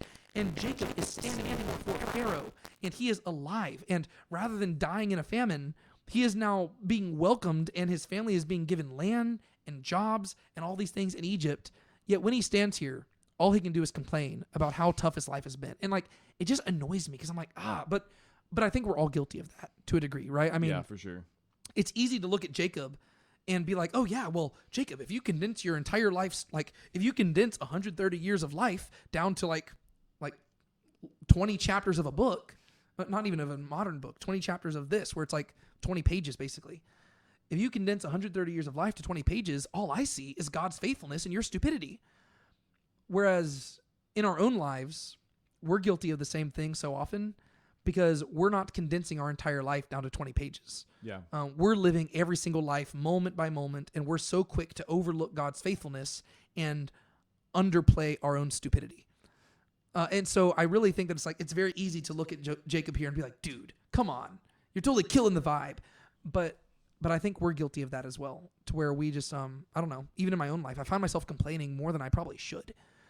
Same, and I think that sometimes like I complain less than other people because I find myself getting even more annoyed when I'm like, why are you complaining about this? That's such a first world problem. But then I see it in my own life and I'm like, man, like how ungrateful am I? Like we should be so much more grateful for all that God has done. And even like the tough times that have happened in my own life, usually, I mean, you've known me long enough. Usually the bad things that have happened in my life have been a result of my own stupidity and me digging holes that I have to get myself out of. And then I don't even get myself out of them. God's the one who gets me out of the hole, but then I take credit for it. And then I don't know. It's just interesting because I look at Jacob here and he is like, in my opinion, like the worst possible type of person. And then I realize, wait a second, are we all Jacob? It's like, oh no, it gets convicting. And so do you have any other thoughts on that? No. It's funny, but yeah. Okay. So one other detail I want to highlight before we get into the final little section here is just the fact that in verse 11 it says, Joseph settled his father and his brothers and gave them a possession in the land of Egypt, in the best of the land, in the land of Ramesses, as Pharaoh had commanded. So it would seem that Ramesses is basically being used synonymously with Goshen. Just because pretty much every other time it says we're going to give them the best of the land, we're going to give them the land of Goshen. And we've read again and again and again, Goshen, Goshen, Goshen. And then suddenly it says Ramesses. What are your thoughts on the shift there? Is it maybe like a later name? That's what I would guess. So the two main theories the theories about this would be either that Ramesses is synonymous with Goshen, in which case this is probably just a later name that's being like, this is basically probably a later editor just explaining, oh, by the way, like whenever you think of Goshen, think of Ramesses, right? Like this is a later editor just like putting a modern place name there. Or it could be that Ramesses is like a city within Goshen, like the specific area that they were dwelling in. But since it says in the land of Ramesses, it doesn't seem like it's talking about a city. But it seems like this is more setting up like Exodus chapter 1, whenever it's going to tell us that, I don't know if I can flip there. It says they appointed taskmasters over the Israelites to afflict them with hard labors, and they built for Pharaoh storage cities, Pithom and Ramesses. And so they're spelt a little bit differently, but it seems like it might be kind of like alluding to that, to where, and even in that same verse, people debate about, like a lot of times how people date the Exodus hinges on that verse, because they would associate the cities of Ramesses and Pithom with the reign of like Ramses II or something like that, where those would not have existed hundreds of years earlier. Whereas I don't think that it's beyond the realms of possibility that like a later editor could just like come in and change the place names to update it. Kind of like, if I said like Native Americans were dwelling in Texas long before, Texas existed, yeah. Yeah, well, yeah, like so where it's like I'm just talking about that same region. I'm just using modern terms that wouldn't apply back then. So could it be a person? Oh, I guess it could be. Yeah, I hadn't even considered that. Could it just be like a governor or something, like, because it mentions like Goshen as like to Goshen, like in Goshen, where it says like the land of Ramses. Like, could it just be like? That entirely could be the case. I haven't, like, whenever I was looking into it, I didn't see anybody suggest that theory, but that is entirely possible because Ramesses is also a name. It just means born of Ra. And later on in Egyptian history, it'll be a prominent name for like pharaohs and stuff like that. But I hadn't even considered that. But that would actually probably be an even easier explanation, to where it's just Goshen like is under the leadership of Ramesses or something like that. Yeah, not sure, but Anyways, I just want to highlight that because I like to highlight little. As we're going through it, I like to highlight little tidbits where sometimes skeptics will raise questions and stuff. Yeah. Anyways, this leads us into the final verses for today's section, which is just through verse 27 of chapter 47. And then look at that. There's 4 more verses which would just perfectly fit into the beginning of chapter 48. So basically, these 3 chapters, just like you just need to shift 4 verses into the next chapter. But will you summarize just verses 13 through 27, please? Yeah, it's an interesting little story, but basically it's just the famine continues on, and you kind of see this bit where the famine continues on, and basically Joseph gathers all the money, and then people run out of money, and then they start paying with livestock. They run out of livestock, so they start paying with themselves, and so Joseph ends up buying like all the land for Pharaoh. Yeah. It basically seems like this story is just meant to highlight Joseph's success as a leader and his wisdom. And in many ways, I think it's setting up kind of the context for the book of Exodus, to where we're getting to see how Joseph is setting in motion certain things that elevate Egypt to like superpower level. But at the same time, these are institutions that are in the end going to result in the people of Israel being enslaved, like hundreds of years down the road, right? So it's not like they're blaming Joseph for this or anything, but there's really, I guess, 5 things that he does, like just like 5 waves of, I don't know how you describe like a, not institutions, programs, like I guess. Reform or whatever. Reform, yeah. Just 5 things that he does to. His main goals seem to be to preserve Egypt, and then once Egypt has been preserved, it's to like you go from like preservation to recovery, to where, and then like you're just like in the midst of that, he's also trying to elevate Pharaoh's authority and basically just build up Pharaoh's power through all of this. And so he is being a good servant of Pharaoh by giving him more power, which is a great thing when there's a good Pharaoh in charge. Not so great whenever there's a bad Pharaoh who doesn't like the Israelites. But I think we're supposed to look at this in a positive light from Joseph's perspective. And so, like you said, the first thing he does is during these years of famine, when people need grain, first thing he does is, okay, we'll just pay silver. But as silver begins to run low, they start trading livestock instead. But as livestock begins to run low, they start trading like land and then themselves, right? So the land itself becomes like indentured to Pharaoh, and the people become slaves. And those seem to be the 3 things that he does really to buy like grain from them. And then, so that's the preservation. And then you get to the recovery phase to where he's like, okay, well now what we need to like rebuild, right? Because now everything belongs to Pharaoh, but we need to put something back in the hands of the people to help them, be sustainable themselves so that they're not just mindless slaves who are like, that's not sustainable long-term in a nation. Yeah. And so he starts giving out seed. And whenever he gives them seed, he basically places a 20% tax on it to where they get to keep 4/5 of the produce for themselves, but 1/5 of it goes to Pharaoh. And so he's helping them build back up, but he's also still helping Pharaoh build back up as well, right? So Pharaoh is still growing in strength, but the people are also recuperating. And then the 5th thing he does is that he basically makes this tax a permanent thing.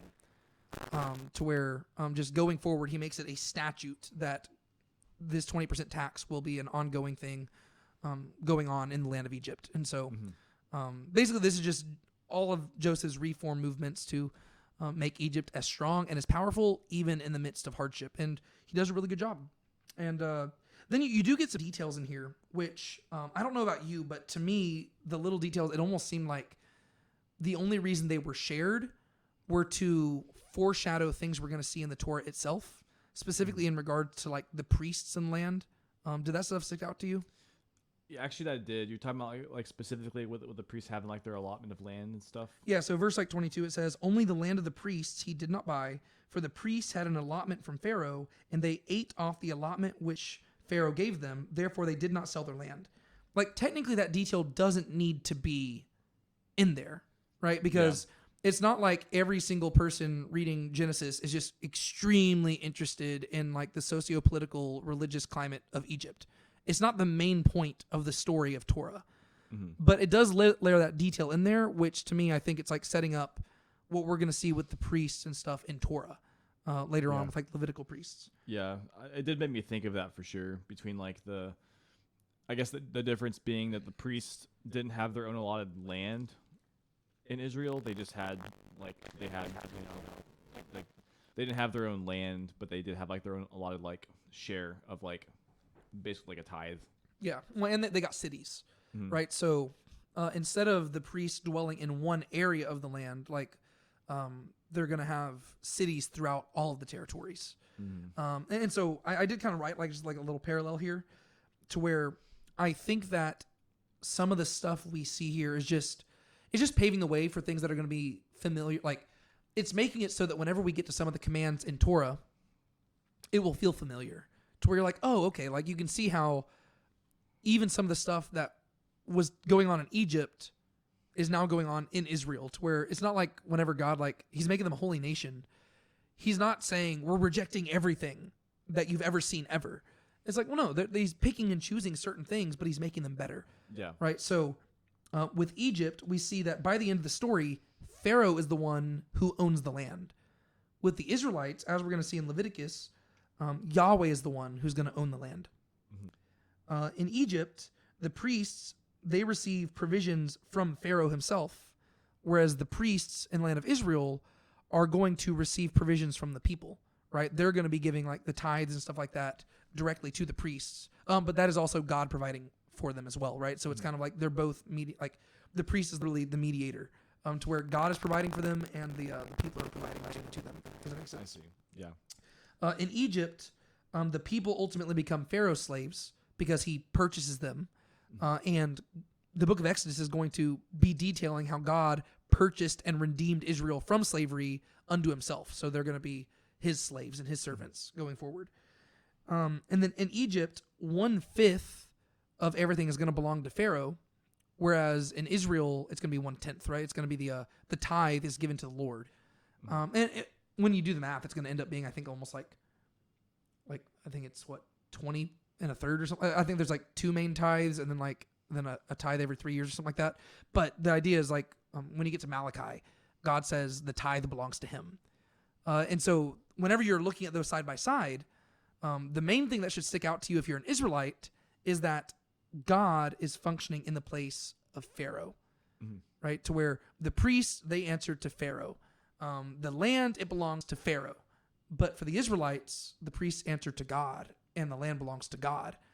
And so whenever you read Torah, that's where, this is why Samuel later on is going to say, God's supposed to be your king, right? Like you're not supposed to have a king. God is your king. The Torah never explicitly says you shall not have a king, but that's the implication because God's like, oh no, I'm your king. I'm the one in charge of you. Like that's my role.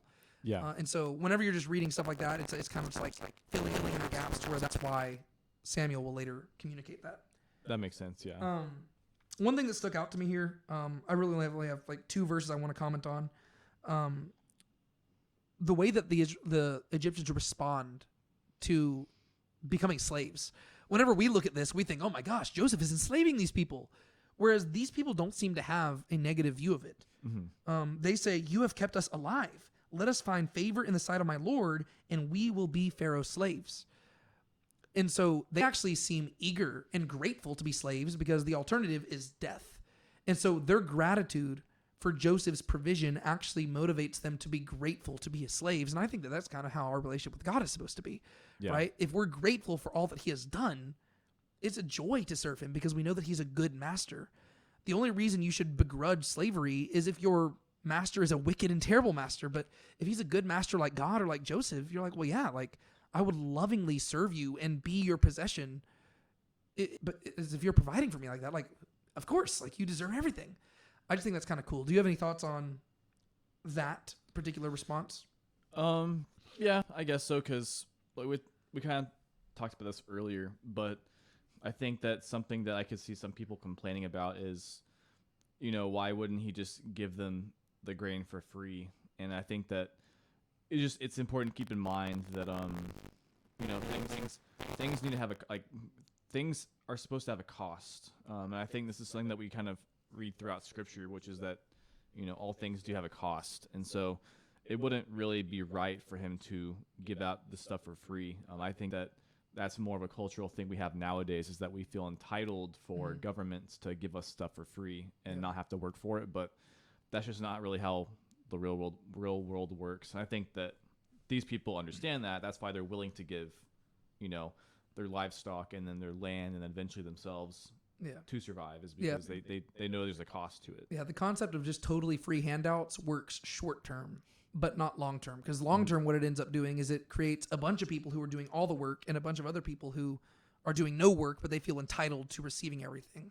And that ends up just fracturing the economy, everything. And so Joseph's being a wise leader here, and he's like, well, no, like I will super abundantly provide for you, but there's got to be something. And so and then another thing, just to highlight there, the phrase, you have kept us alive.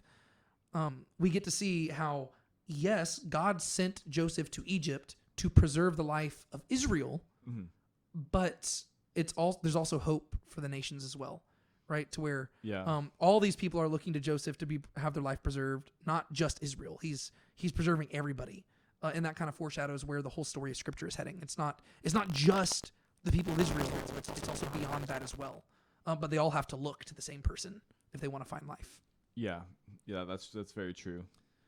And then the final verse here, I just wanted to highlight it because it is like the fulfillment of God's promises.